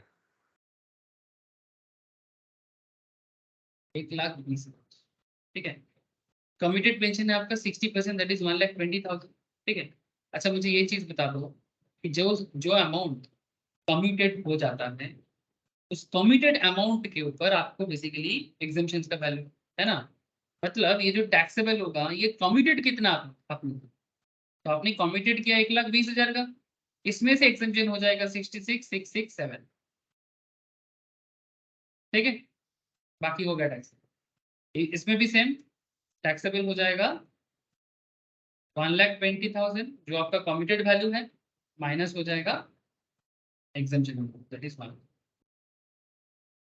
In this case 20,000 is taxable, or in this case 53,333 है ना, this is taxable। Please tell me, क्या आप लोगों को बात समझ में आया? क्या आप लोगों को बात समझ में आया?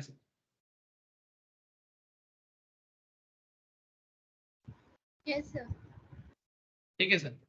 सर ये बेसिक पेंशन का बेसिक क्राइटेरिया, पेंशन कैलकुलेट करने के लिए आपको इस तरह से सोचना पड़ेगा। और भी क्वेश्चन आपको कराता हूँ, बट उससे पहले मैं देख लेता हूँ कि आपके यहाँ पर पेंशन रिलेटेड क्या क्वेश्चन दिया है। चलो एक क्वेश्चन मुझे दिख रहा है, ठीक है, चलो ये ट्राई करते हैं, इसको ट्राई करो। मिस्टर सागर जो रिटायर कर रहा है 1 October 2021, please try to understand the example. Mr. Sagar who retired as on 1 October 2021 receiving 5,000 per month as pension. On 1st of February 2022, he committed 60% of his pension and received 3 lakh as committed pension. You are required to compute taxable pension assuming he is a government employee. मतलब 3 scenario आपको दे दिया। पहले एक बार assume करना है कि वो सरकारी एम्प्लॉय है, फिर नेक्स्ट में आपको एज्यूम करना है कि वो प्राइवेट सेक्टर एम्प्लॉय है और उन्होंने ग्रेचुइटी रिसीव किया at the time of retirement. और फिर एक तीसरा सिचुएशन दिया है, he is a private sector employee और उन्होंने ग्रेचुइटी रिसीव नहीं किया। बढ़िया है। एक ढील, 2-3 निशाने एक साथ। हाँ, ढील एक ही है, ठीक है ना, कहते हैं ना एक तीर 2 निशान। ठीक है, यहाँ पर एक तीर में 3 निशान दे दिया आपको। निशाना मतलब एम। ठीक है, कि आपको एम करना है 3 सवाल पे, लेकिन क्वेश्चन एक ही है। 3 अलग अलग सिचुएशंस के सामने आपको रख दिया, तो आपको सिचुएशन वाइज आंसर करना है। तो सबसे पहले अगर आप एक गवर्नमेंट एम्प्लॉय हो तो आप अपना हिसाब कैसे देखोगे? सबसे पहले तो आप कम्यूटेड अनकम्यूटेड का हिसाब देख लो। अगर आप एक गवर्नमेंट एम्प्लॉय हो तो सबसे पहले आपको रूल क्या पता है सर? अभी अभी मैंने आपको क्या रूल लिखा के आया सर? गवर्नमेंट एम्प्लॉय के केस में अगर अनकम्यूटेड है, गवर्नमेंट एम्प्लॉय अगर कम्यूट कर रहा है तो एग्जेम्प्ट होता है, और अनकम्यूट भी कर रहा है तो उनका भी टैक्सेबल होता है गवर्नमेंट के लिए। प्राइवेट के लिए या नॉन गवर्नमेंट के लिए uncommuted is a fully taxable, और अगर कम्यूट होगा तो फिर उसमें देखना पड़ेगा ग्रेचुइटी का खेल। ठीक है, ये रहा रूल। अब इसी रूल के तहत चलो देखते हैं हम यहाँ तक क्या समझ पाते हैं। सोल्यूशन आप अपने हिसाब से कर सकते हो, मैं जस्ट यहाँ पर आपको समझाने में फोकस कर रहा हूँ। बेसिक मैथमेटिकल कॉन्सेप्ट है अलग विद दी प्रोविजंस। सर पहला सवाल है, आप एक सरकारी एम्प्लॉय हो, आपका अनकम्यूटेड पेंशन कब से होगा? अच्छा, पेंशन रिसीव कब से चालू हुआ? ये जो मिस्टर है, इन मिस्टर का रिटायरमेंट हुआ है सर 1 अक्टूबर में। मिस्टर सागर का रिटायरमेंट हुआ है 1 अक्टूबर में, तो पेंशन रिसीव कब से होगा?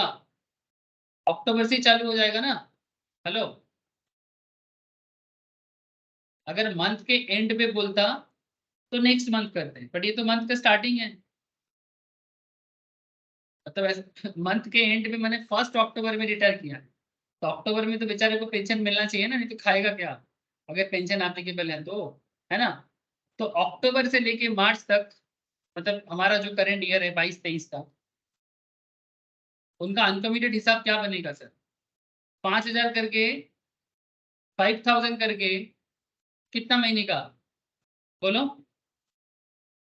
5,000 करके कितना महीने का उन्होंने मंथली पेंशन उठाया, और उन्होंने 1 फरवरी में जाके कुछ अमाउंट कम्यूट कर लिया। तो एक काम करो ना, एक बहुत सिंपल सा काम करो, टोटल आपका अक्टूबर से मार्च है, लेकिन अक्टूबर, नवंबर, दिसंबर, जनवरी तक, ये जो पहला 4 महीना है, आप यहाँ पर 5,000 करके ही उठाओगे, है ना।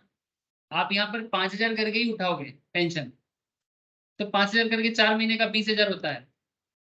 लेकिन फरवरी में जाके 60% वैल्यू कम्यूट कर रहे हो, तो 5,000 का 60% अगर कम्यूट हो जाएगा तो मंथली अमाउंट कितना बचेगा? 60% अगर कम्यूट हो जाएगा तो 40% वैल्यू कितना बचेगा? 5,000 का 40%, मतलब 2,500 नहीं, कितना होता है 5,000 का 40% कितना हो जाता है सर? 2,000। 2,000 इंटू 2 मतलब 4,000, तो 20,000 और 4,000 24,000। ये हो गया आपका अनकम्यूटेड पेंशन, मतलब जो मंथली आप उठा रहे हो। और कम्यूटेड वैल्यू कितना है, कैसे काउंट करोगे? कम्यूटेड वैल्यू कैसे काउंट करोगे? 3 लाख बोल दिया क्वेश्चन में, बोल दिया काउंटर क्या करना है। 60% अगर 3 लाख है तो पूरा वैल्यू कितना होगा? 60% अगर 3 लाख है तो पूरा वैल्यू कितना होगा sir? 5 lakh. 5 very lakh. Good sir. 60 lakh percent equals to 3 lakh, तो 100% इक्वल्स टू 5 लाख।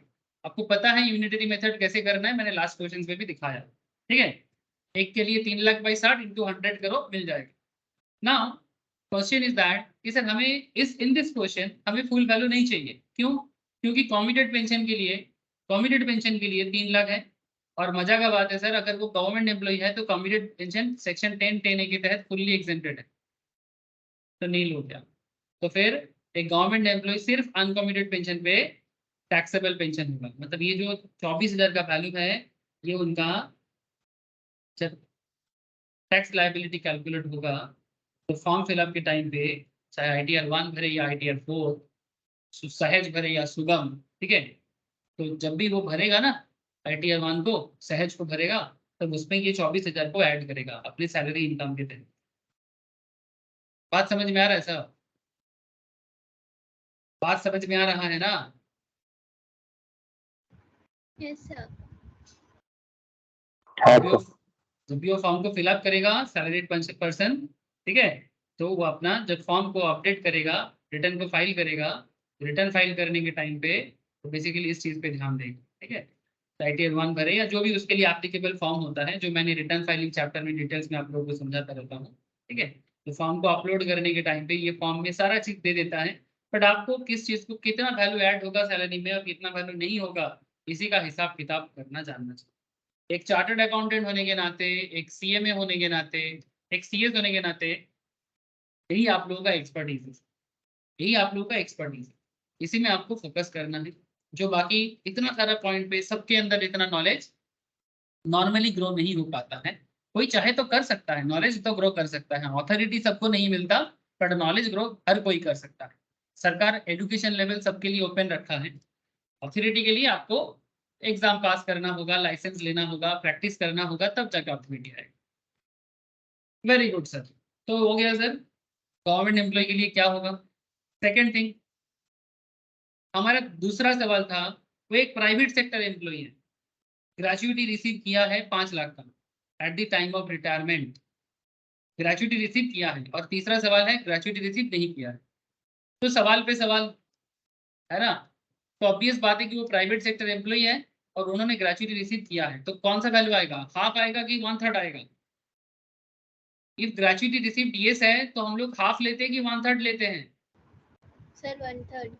सर 1/3 लेते हैं, है ना, हम लोग 1/3 लेते हैं। कहाँ चला गया मेरा नोट्स?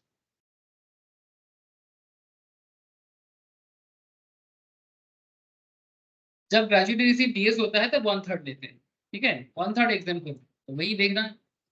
तो कैसे हिसाब करो, सिंपल, अनकॉम्यूटेड पेंशन का हिसाब आपको पता है, इसमें और क्या बताऊं, 5,000 करके 4 महीना और 40% करके 24,000 अनकम्यूटेड का हो गया। कम्यूटेड पेंशन का 3 लाख अमाउंट है, इसमें से एग्जेम्पशन कैसा मिलेगा आपको, 1/3 ऑफ फुल वैल्यू, सिंपल करो 1/3 इंटू 1/3 ऑफ 3 लाख, 3 लाख का 1/3 करने से कितना होता है, 33,333, ऐसा आएगा ना। 3 लाख का 1/3 कितना आता है,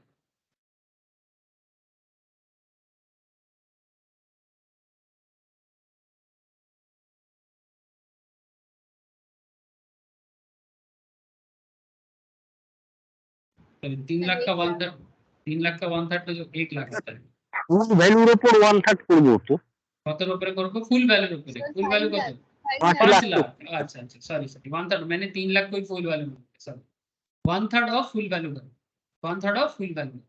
यहाँ पर देखो फुल वैल्यू में कन्वर्ट कर लिया है, 3 lakh by 60% into 100% equals to 5 lakh ही होता है ना, 3 लाख बाई 60% इंटू 100% 5 लाख ही होता है। तो 5 लाख का 1/3 करना है, 5 लाख का 1/3 करने से आपको आ जाता है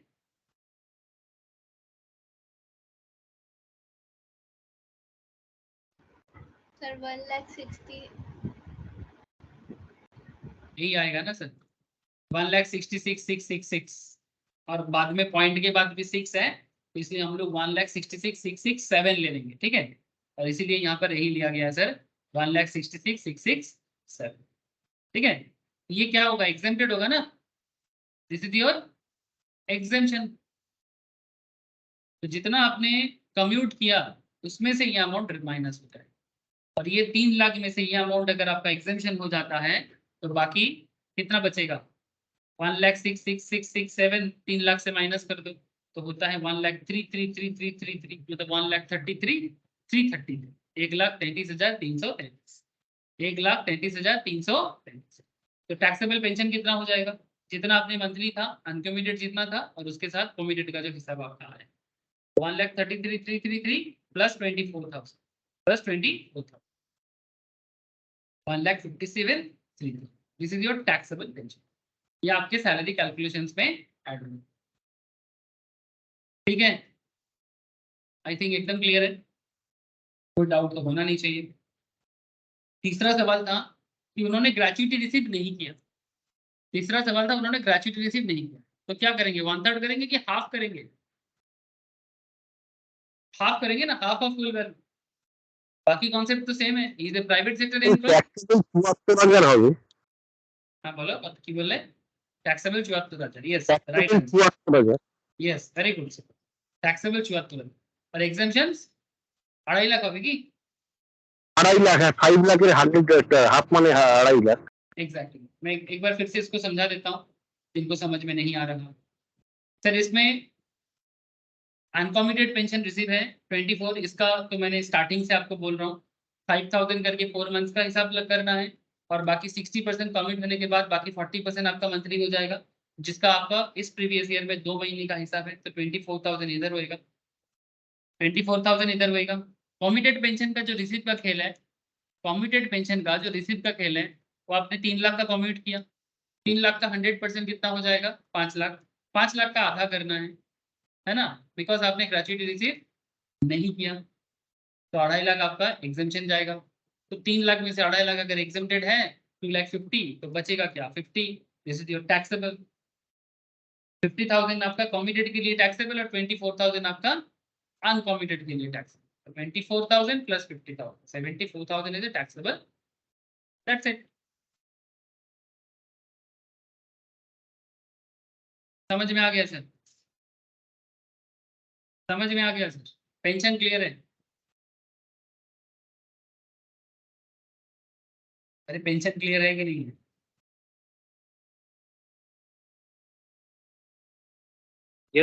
हाँ सर। तो सर ऐसा होता है पेंशन का हिसाब किताब, जिसको आपको हमेशा दिमाग में रखना चाहिए। कभी भी कोई बड़ा क्वेश्चन क्वेश्चन के अंदर भी आपको पेंशन का कैलकुलेशन ट्रीटमेंट दे सकता है, या फिर सिर्फ ओनली ओनली पेंशन भी कैलकुलेशन करने के लिए अवेलेबल कर सकता है। ठीक है, क्वेश्चन एग्जाम में आपको वेराइटीज ऑफ क्वेश्चन अवेलेबल हो सकता है, but if you know the treatment, चाहे बिग क्वेश्चन के अंदर दे दे या सिर्फ और सिर्फ उसी पर्टिकुलर पॉइंट के ऊपर दे दे, क्या फर्क पड़ता है सर? क्या फर्क पड़ता है सर? पेंशन के ऊपर कुछ होमवर्क लिख लो। Mister X an employ of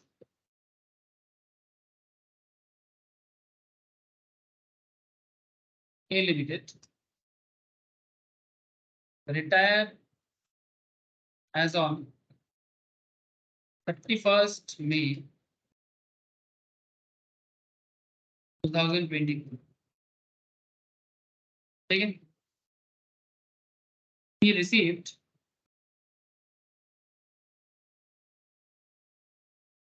pension of rupees 900 per month as on 1st January 2022. He commuted 1/4 of his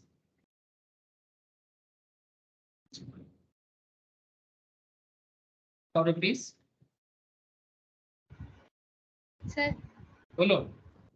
sir वो 1 जनवरी 2022 होगा कि 23? 31st मई को रिटायर कर रहा है, 31st मई 2022 और 1 जनवरी 2023, हाँ 2023 मई में रिटायर करा। मई जून जुलाई अभी खत्म नहीं मान रहा, 23 होगा सर। ठीक है, 23 होगा। Very good. ठीक है, as on 1 January 2023 he commuted 1/4 of his pension for rupees 75,000. Calculate amount of exemption under section 10 subsection 10, ठीक है, and total taxable,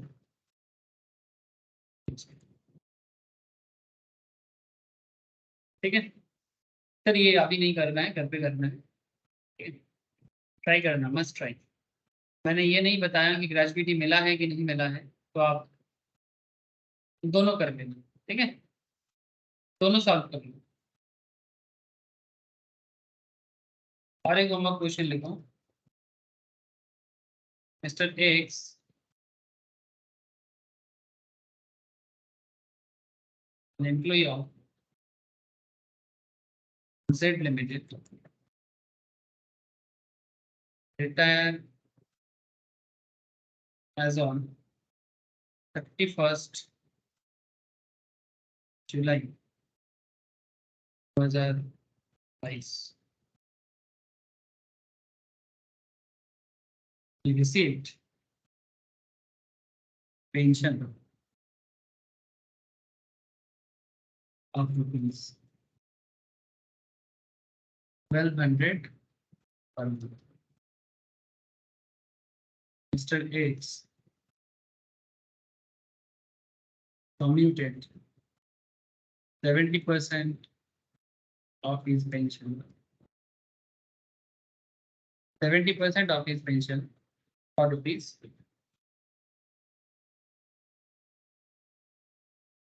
70% of his pension for rupees 1,50,000. 1,50,000 as on 31st January 2006. Calculate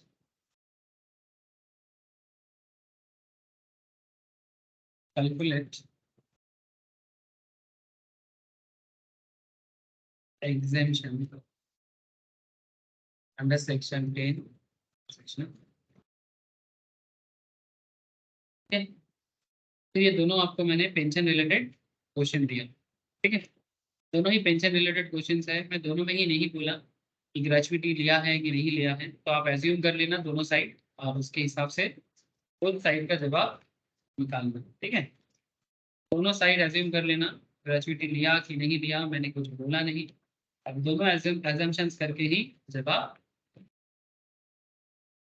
तो ये था pension की बातें, pension का कहानी ये, ठीक है सर। अब किस चीज की कहानी होगी सर? अब कहानी चालू होने जा रहा है ग्रेजुएटी का, ठीक है। अब जो कहानी मैं भी आपको सैलरी के अंदर बताने जा रहा हूँ, समझाने जा रहा हूँ, अब ये कहानी ग्रेजुएटी का है। सर ग्रेजुएटी का सेक्शन क्या है, प्लीज टेल मी, ग्रेजुएटी का सेक्शन क्या है, बोलो। सेक्शन 10 सबसेक्शन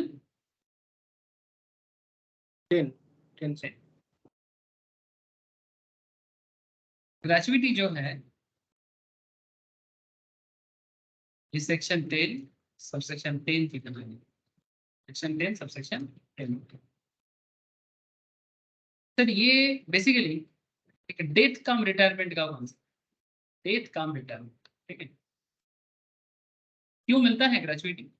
आप लोगों को पेंशन के बारे में तो पता ही है ना, पेंशन के बारे में नॉलेज मोटा मोटी सभी को होता है।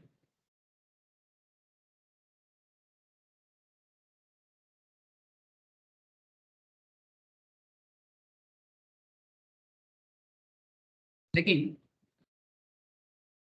ग्रेजुएटी के बारे में आप लोग शायद उतना सुनते हो पर उतना समझ नहीं पाते। सर ग्रेजुएटी है क्या, मे भी किसी को पता हो। सर ग्रेजुएटी एक वॉलेंटरी पेमेंट होता है। क्या होता है सर? वॉलेंटरी पेमेंट, मतलब मैंडेटरी नहीं, नहीं सर, ग्रेजुएटी मैंडेटरी नहीं है। इसीलिए जब पेंशन आपको समझाया जा रहा था, एक बार ग्रेजुएटी रिसीव्ड और एक बार ग्रेजुएटी नॉट रिसीव्ड, दोनों बता जा रहा था, है ना। अगर मैंडेटरी होता तो फिर ऐसा थोड़ी ना बोलते। तो ग्रेजुएटी क्या है? Is a voluntary payment made by an employer in appreciation of service rendered by the employer. Employer अपने एम्प्लॉय को इतना साल सर्विस देने के कारण एक सर्टेन लमसम अमाउंट प्रोवाइड करते हैं। लेकिन आज के डेट में gratuity has become a normal payment applicable to all employees. ठीक है। In fact, payment of Gratuity Act 1972 is a statutory recognition of the concept of gratuity. Normally आज के डेट में सभी companies, specially factory level companies, जो लोग जैसे जो लोग सीए में पढ़ाई कर रहे हो सर और सीएस का भी पढ़ाई करते हो, इनका इंटरमीडिएट एंड एग्जीक्यूटिव लेवल में there is a law known as labour law.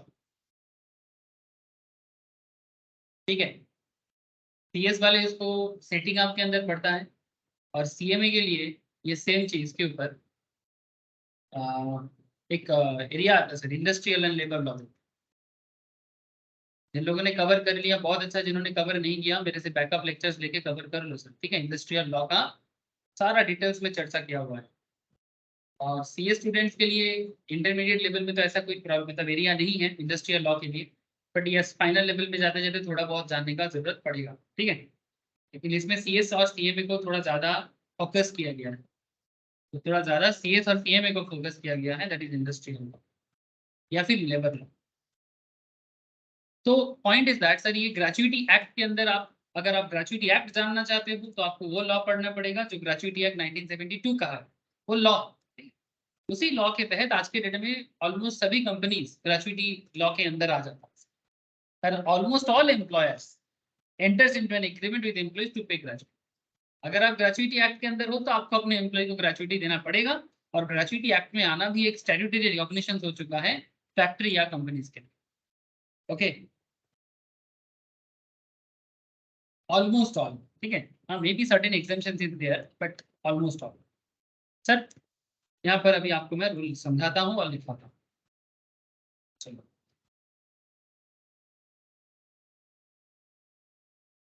पहले रूल को लिख लो। क्या बोलेंगे, माइंड मैप। हाँ, इसको अगर माइंड मैप बोले तो अच्छा रहेगा ना।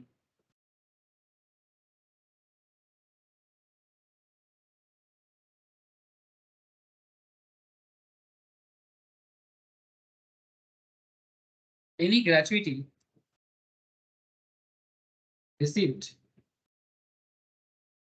during the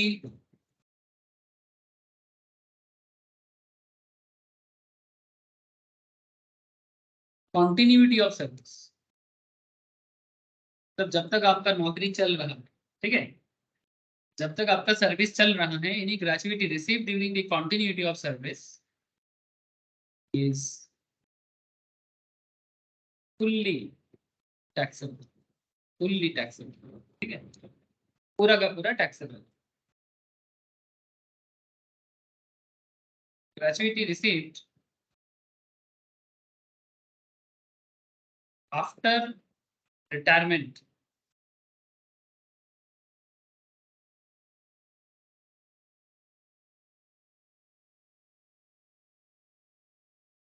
gratuity received after retirement। Retirement के बाद अगर आप एक गवर्नमेंट एम्प्लॉय हो,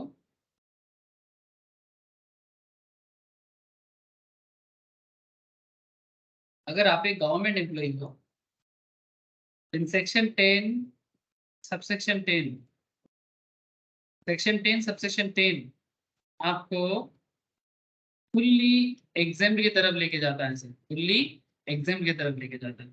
बात को समझे। ठीक है। अगर आप एक गवर्नमेंट एम्प्लॉय हो, सेक्शन 10 सबसेक्शन 10 के तहत आप फुल्ली एग्जाम कैटेगरी में जाते हो। ठीक है sir. Second thing,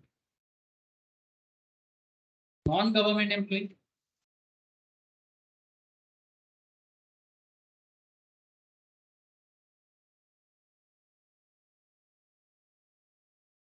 sir non government employee के केस में बात थोड़ा सा बनेगी। मतलब अच्छा, ये फुल्ली एग्जाम का जो सेक्शन है अंडर सेक्शन 10 सबसेक्शन 10 क्लॉज 1। ठीक है, क्लॉज 1।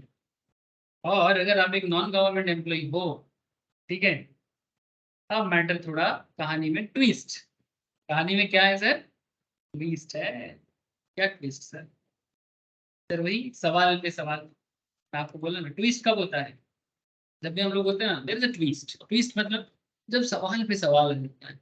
ठीक है, जब एक प्रॉब्लम तो सॉल्व नहीं हो रहा है, बीच में और भी 3 सवाल खड़ा हो जाता है, तब हम लोग क्या बोलते हैं, ट्विस्ट।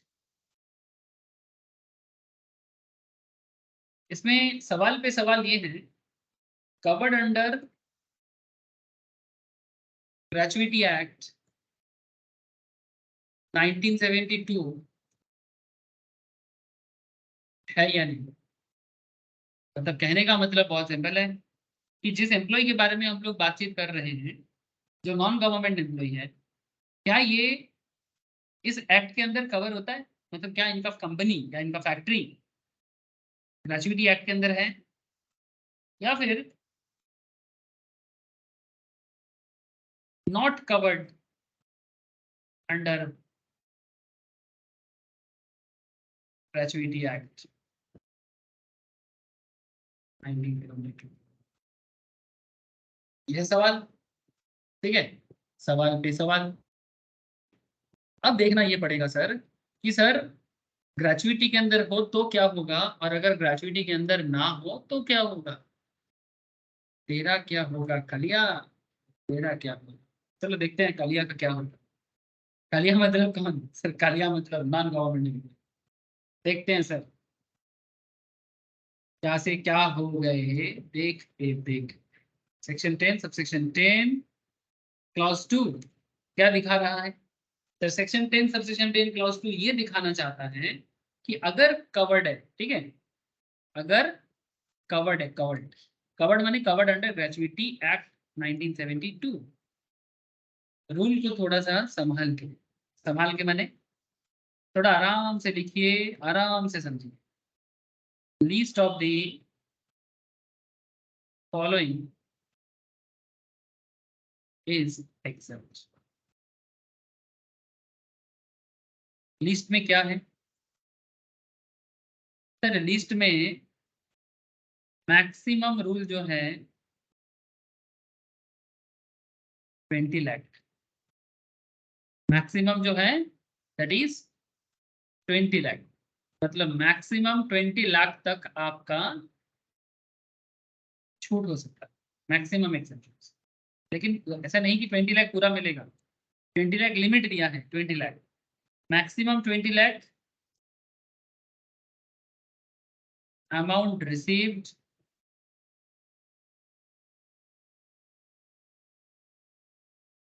और इसमें थोड़ा लिखना 15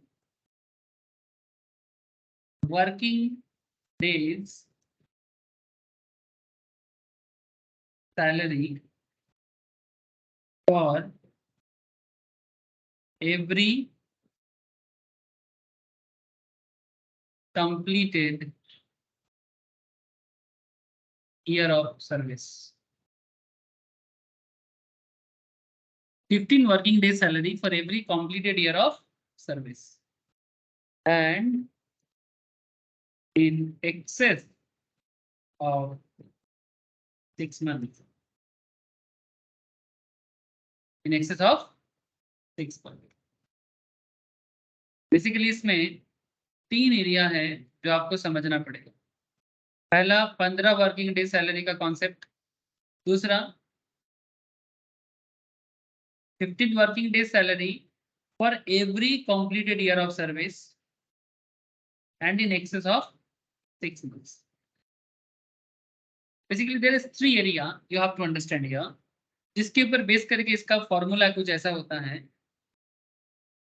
इसका फॉर्मूला कुछ ऐसा होता है सर, लास्ट रॉन बेसिक, तो लास्ट जो आपको बेसिक मिला है या डीए का वैल्यू है, last Ron basic plus DA divided by 26 into 15, यह फॉर्मूला। अब मैं आपको ये भी समझाऊंगा कि सर ये 26 कहाँ से आया, 15 कहाँ से आया, ठीक है, ये भी बताता हूँ। फिर पहले आप लिख लीजिए ना, प्लीज टेल मी, क्या लिख लिए सब।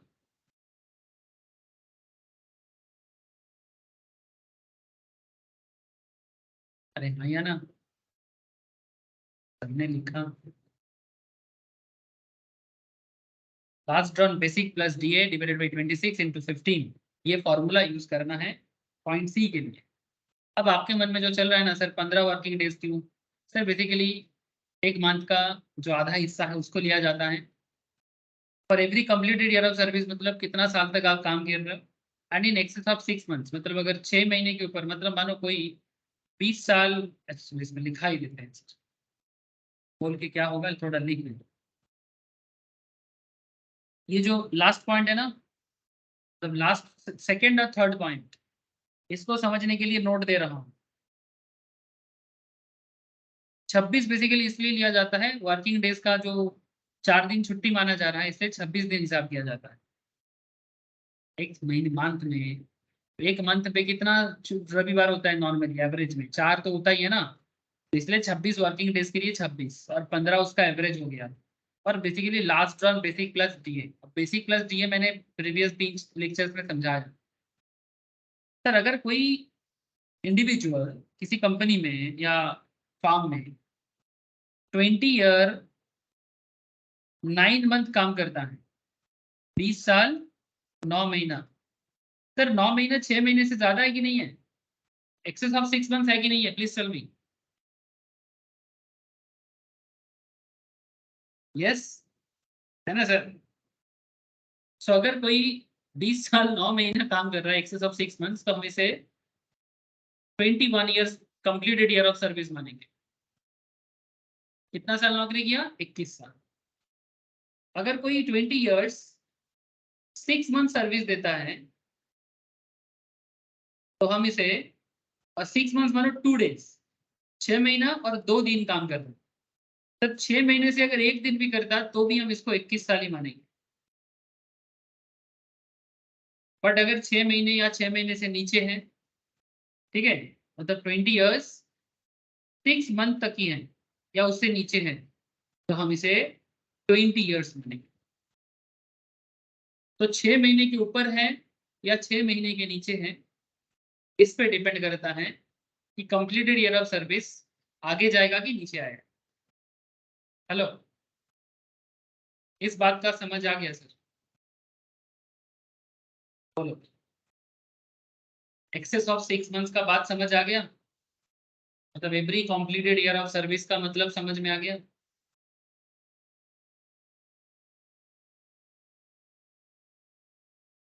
कोई आवाज दो हमको, हम यहाँ हैं। Yes sir. Okay sir, yes sir. आवाज दो हमको, हम यहाँ हैं, थैंक यू सर।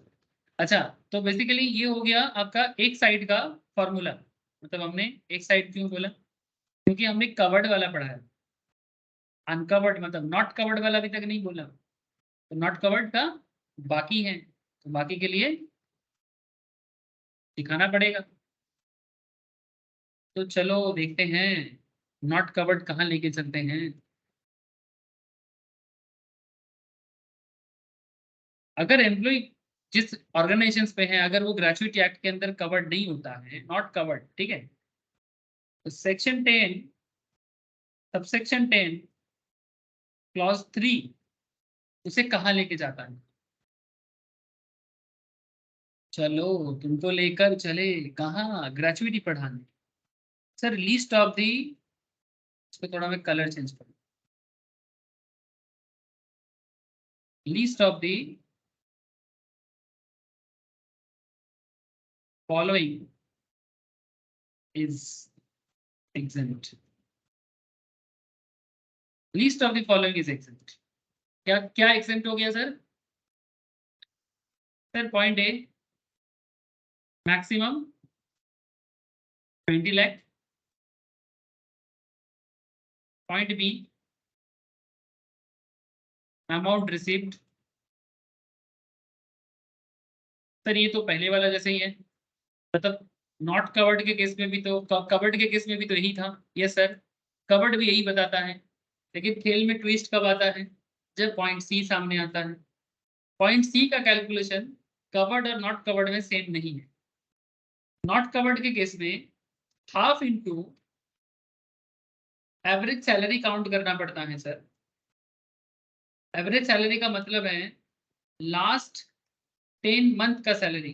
मैं सिखाता हूँ, लास्ट 10 मंथ मतलब लास्ट 10 मंथ सैलरी, मतलब जब वो रिटायर कर रहा है रिटायरमेंट के पिछले 10 महीने का सैलरी। सैलरी में क्या क्या आता है बताता हूं sir. Half into average salary last 10 months into again completed year of service। Bracket में एक चीज लिख दो sir, fraction of month ignore करो। फ्रैक्शन ऑफ मंथ को इग्नोर करे।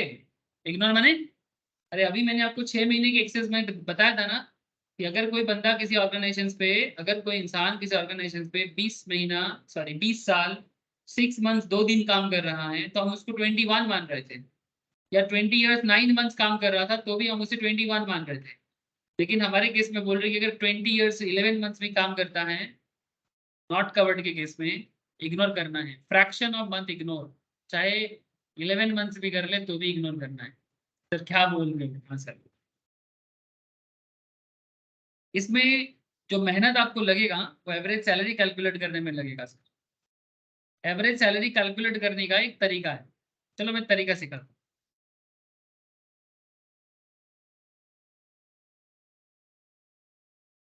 How to calculate average salary. How to calculate average salary. Okay,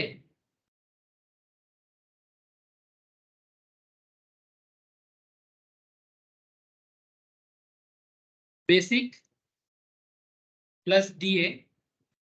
DA का पूरा डीए नहीं लेना है, रिटायरमेंट बेनिफिट जो क्वेश्चंस में रहेगा वो लेना है, प्लस कॉट लेना है। कॉट माने commission on turnover,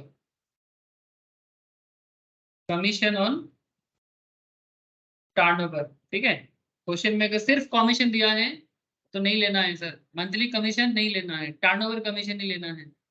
okay, last दिन मैंने क्लास में ये चीज करवाया था आप लोगों को कि सैलरी कैलकुलेट करने का कुछ नियम होता है। जब भी क्वेश्चन के अंदर आपको सैलरी सैलरी दिखे ना, सैलरी का कुछ मतलब होता है, point to be noted. Last दिन भी बोला था, मैं फिर से बोल रहा हूँ कि there is really there is a meaning of salary. Salary का मतलब केस टू केस बदल जाता है। सैलरी का मतलब केस टू केस बदल जाता है। जैसे कि लास्ट दिन मैंने जो क्वेश्चंस करवाया था तब भी ये सब सिचुएशंस आया था, और मैंने आपको मीनिंग ऑफ सैलरी भी एक बार बताया था। मैं आज फिर से एक बार बता देता हूँ सर, बताने में क्या प्रॉब्लम है सर? कोई प्रॉब्लम तो है नहीं।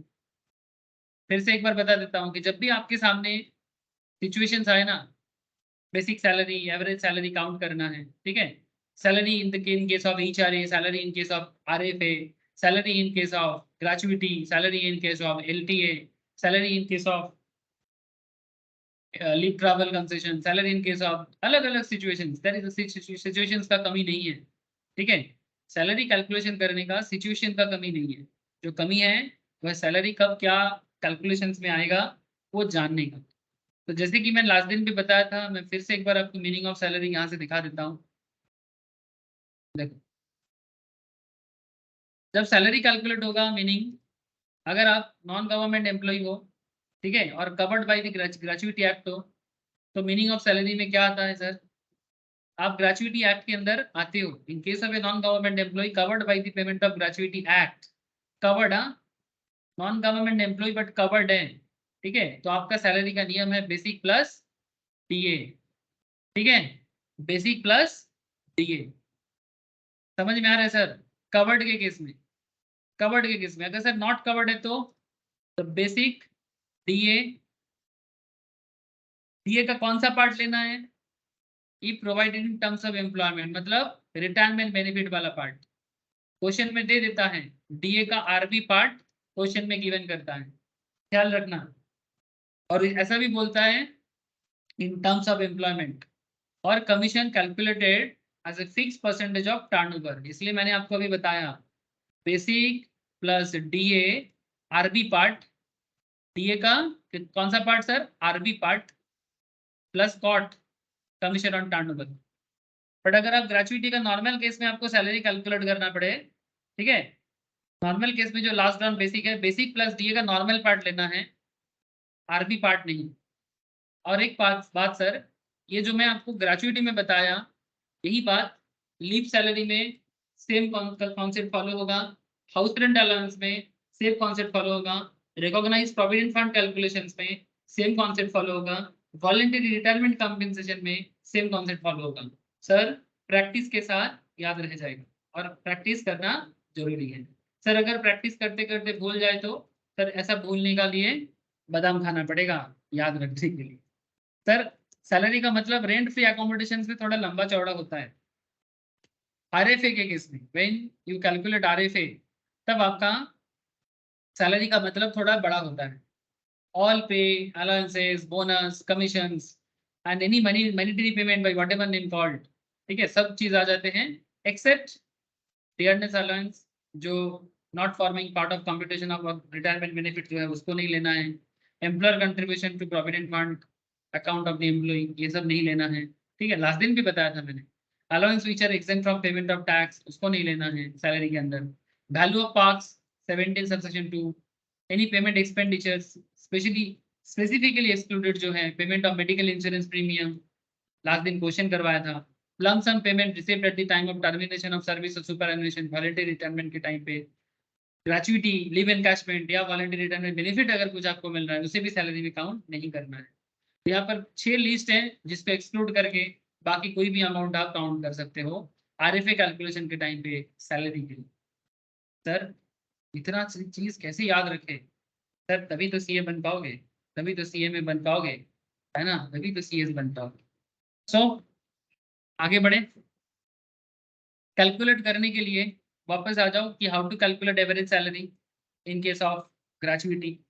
तो सर नॉर्मली क्या होता है, आपको बेसिक डी और कॉट का डेटा चाहिए होता है। सर अगर क्वेश्चन में कॉट नहीं है तो सिर्फ बेसिक डी आरबी पार्ट वाला से ही काम चलाना होगा।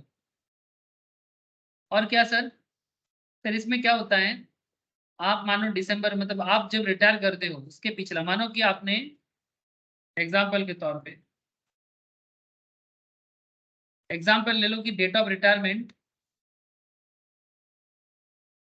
डेट ऑफ रिटायरमेंट मानो डीओआर, डीओआर माने डेट ऑफ रिटायरमेंट 10 जनवरी 2023, ठीक है।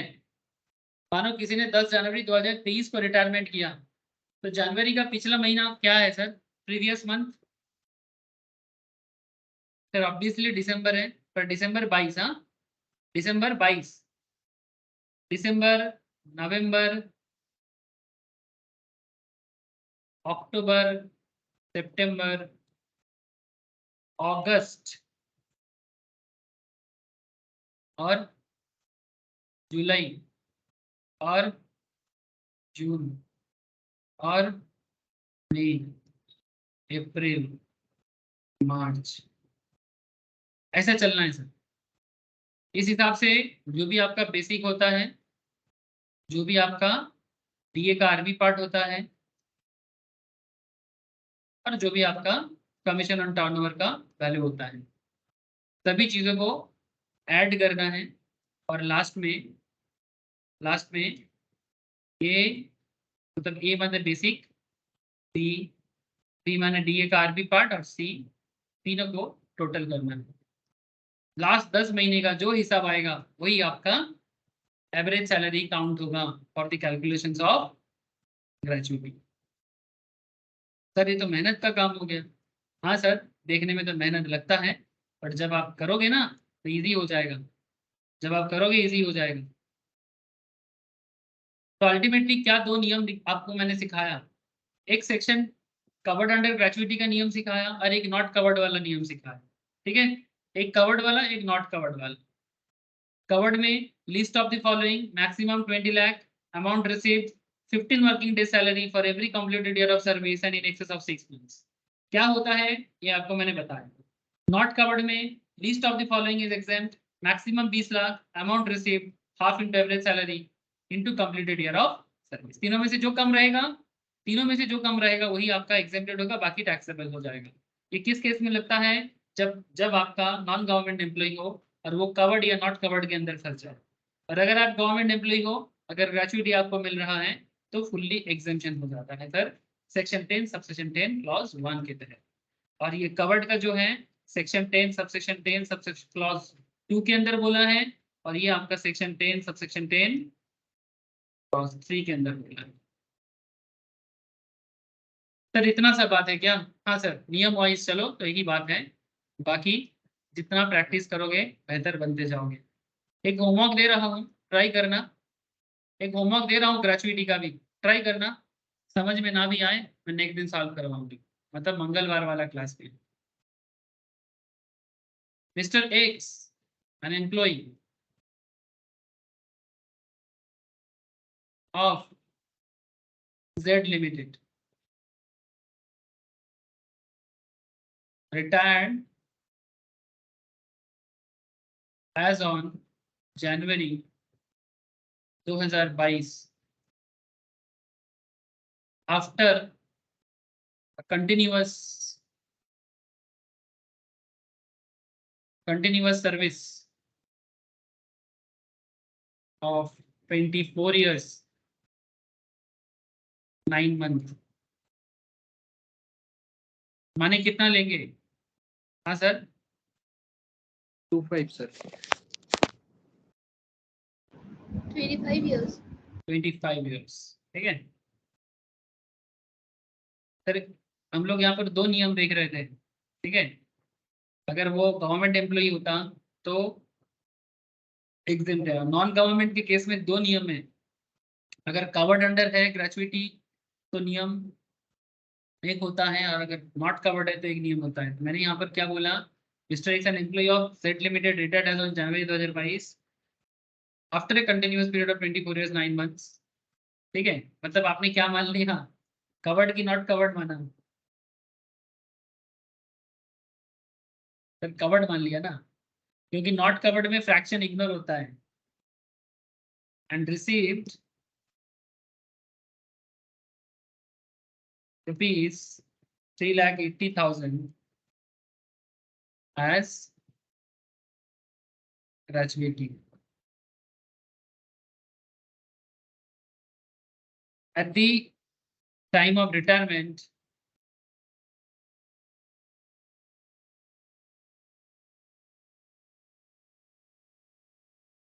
his basic pay was rupees 14,000 per month. DA 20% of basic, 60% for RB। RB माने रिटायरमेंट बेनिफिट, या फिर ऐसे भी लिखा रहता है for the purpose of employment. Okay, commission, जिनको आरपी समझ में नहीं आएगा वो फुल फॉर्म लिख लो रिटायरमेंट बेनिफिट बोल के, ठीक है। मैंने शॉर्ट में लिखा, प्लीज लिख लो रिटायरमेंट बेनिफिट, नहीं तो बाद में बोलेगा आरबी क्या है, मैं समझ में नहीं आया। तब आप लोगों से तो मैं पागल हो जाऊंगा। रिटायर बोलता हूँ फिर भी नहीं लिखता है बहुत लोग, रिटायरमेंट बेनिफिट लिख लो। Commission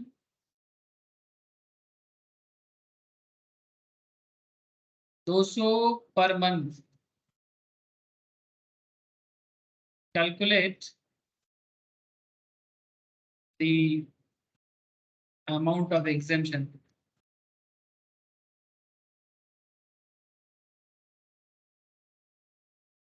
Calculate the amount of exemption under section 10 subsection 10। Bracket में लिख सकते हो कवर्ड, ब्रैकेट देके covered under gratuity.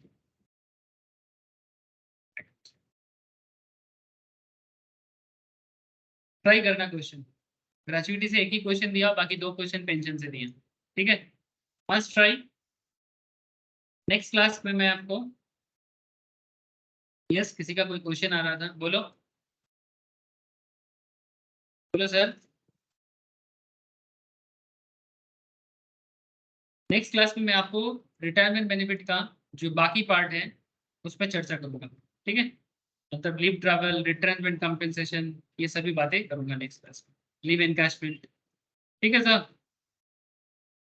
Okay, Ayan, Sainan, Good night, Navneel, sir. Pinky, Neel, Shalini. Yes, sir. Okay sir, আচ্ছা স্যার একটা Commission কথা, আমাকে হ্যাঁ, sir. বলো বলো নবনীল বলো। ওই বিজনেস চয়েস লেকচার গুলো আমাকে একটু পাঠাবেন ওইগুলো। বিজনেস লয়ের লেকচার গুলো, আচ্ছা প্লেলিস্টটা পাঠাতে হবে তো? হ্যাঁ হ্যাঁ হ্যাঁ, ঠিক আছে, তুমি আমাকে একটু হোয়াটসঅ্যাপ করে রাখো তো নবনীল, আমি পাঠিয়ে দেবো। ঠিক আছে স্যার, ঠিক। ঠিক আছে, হ্যাঁ আয়ন কিছু বলছিলি?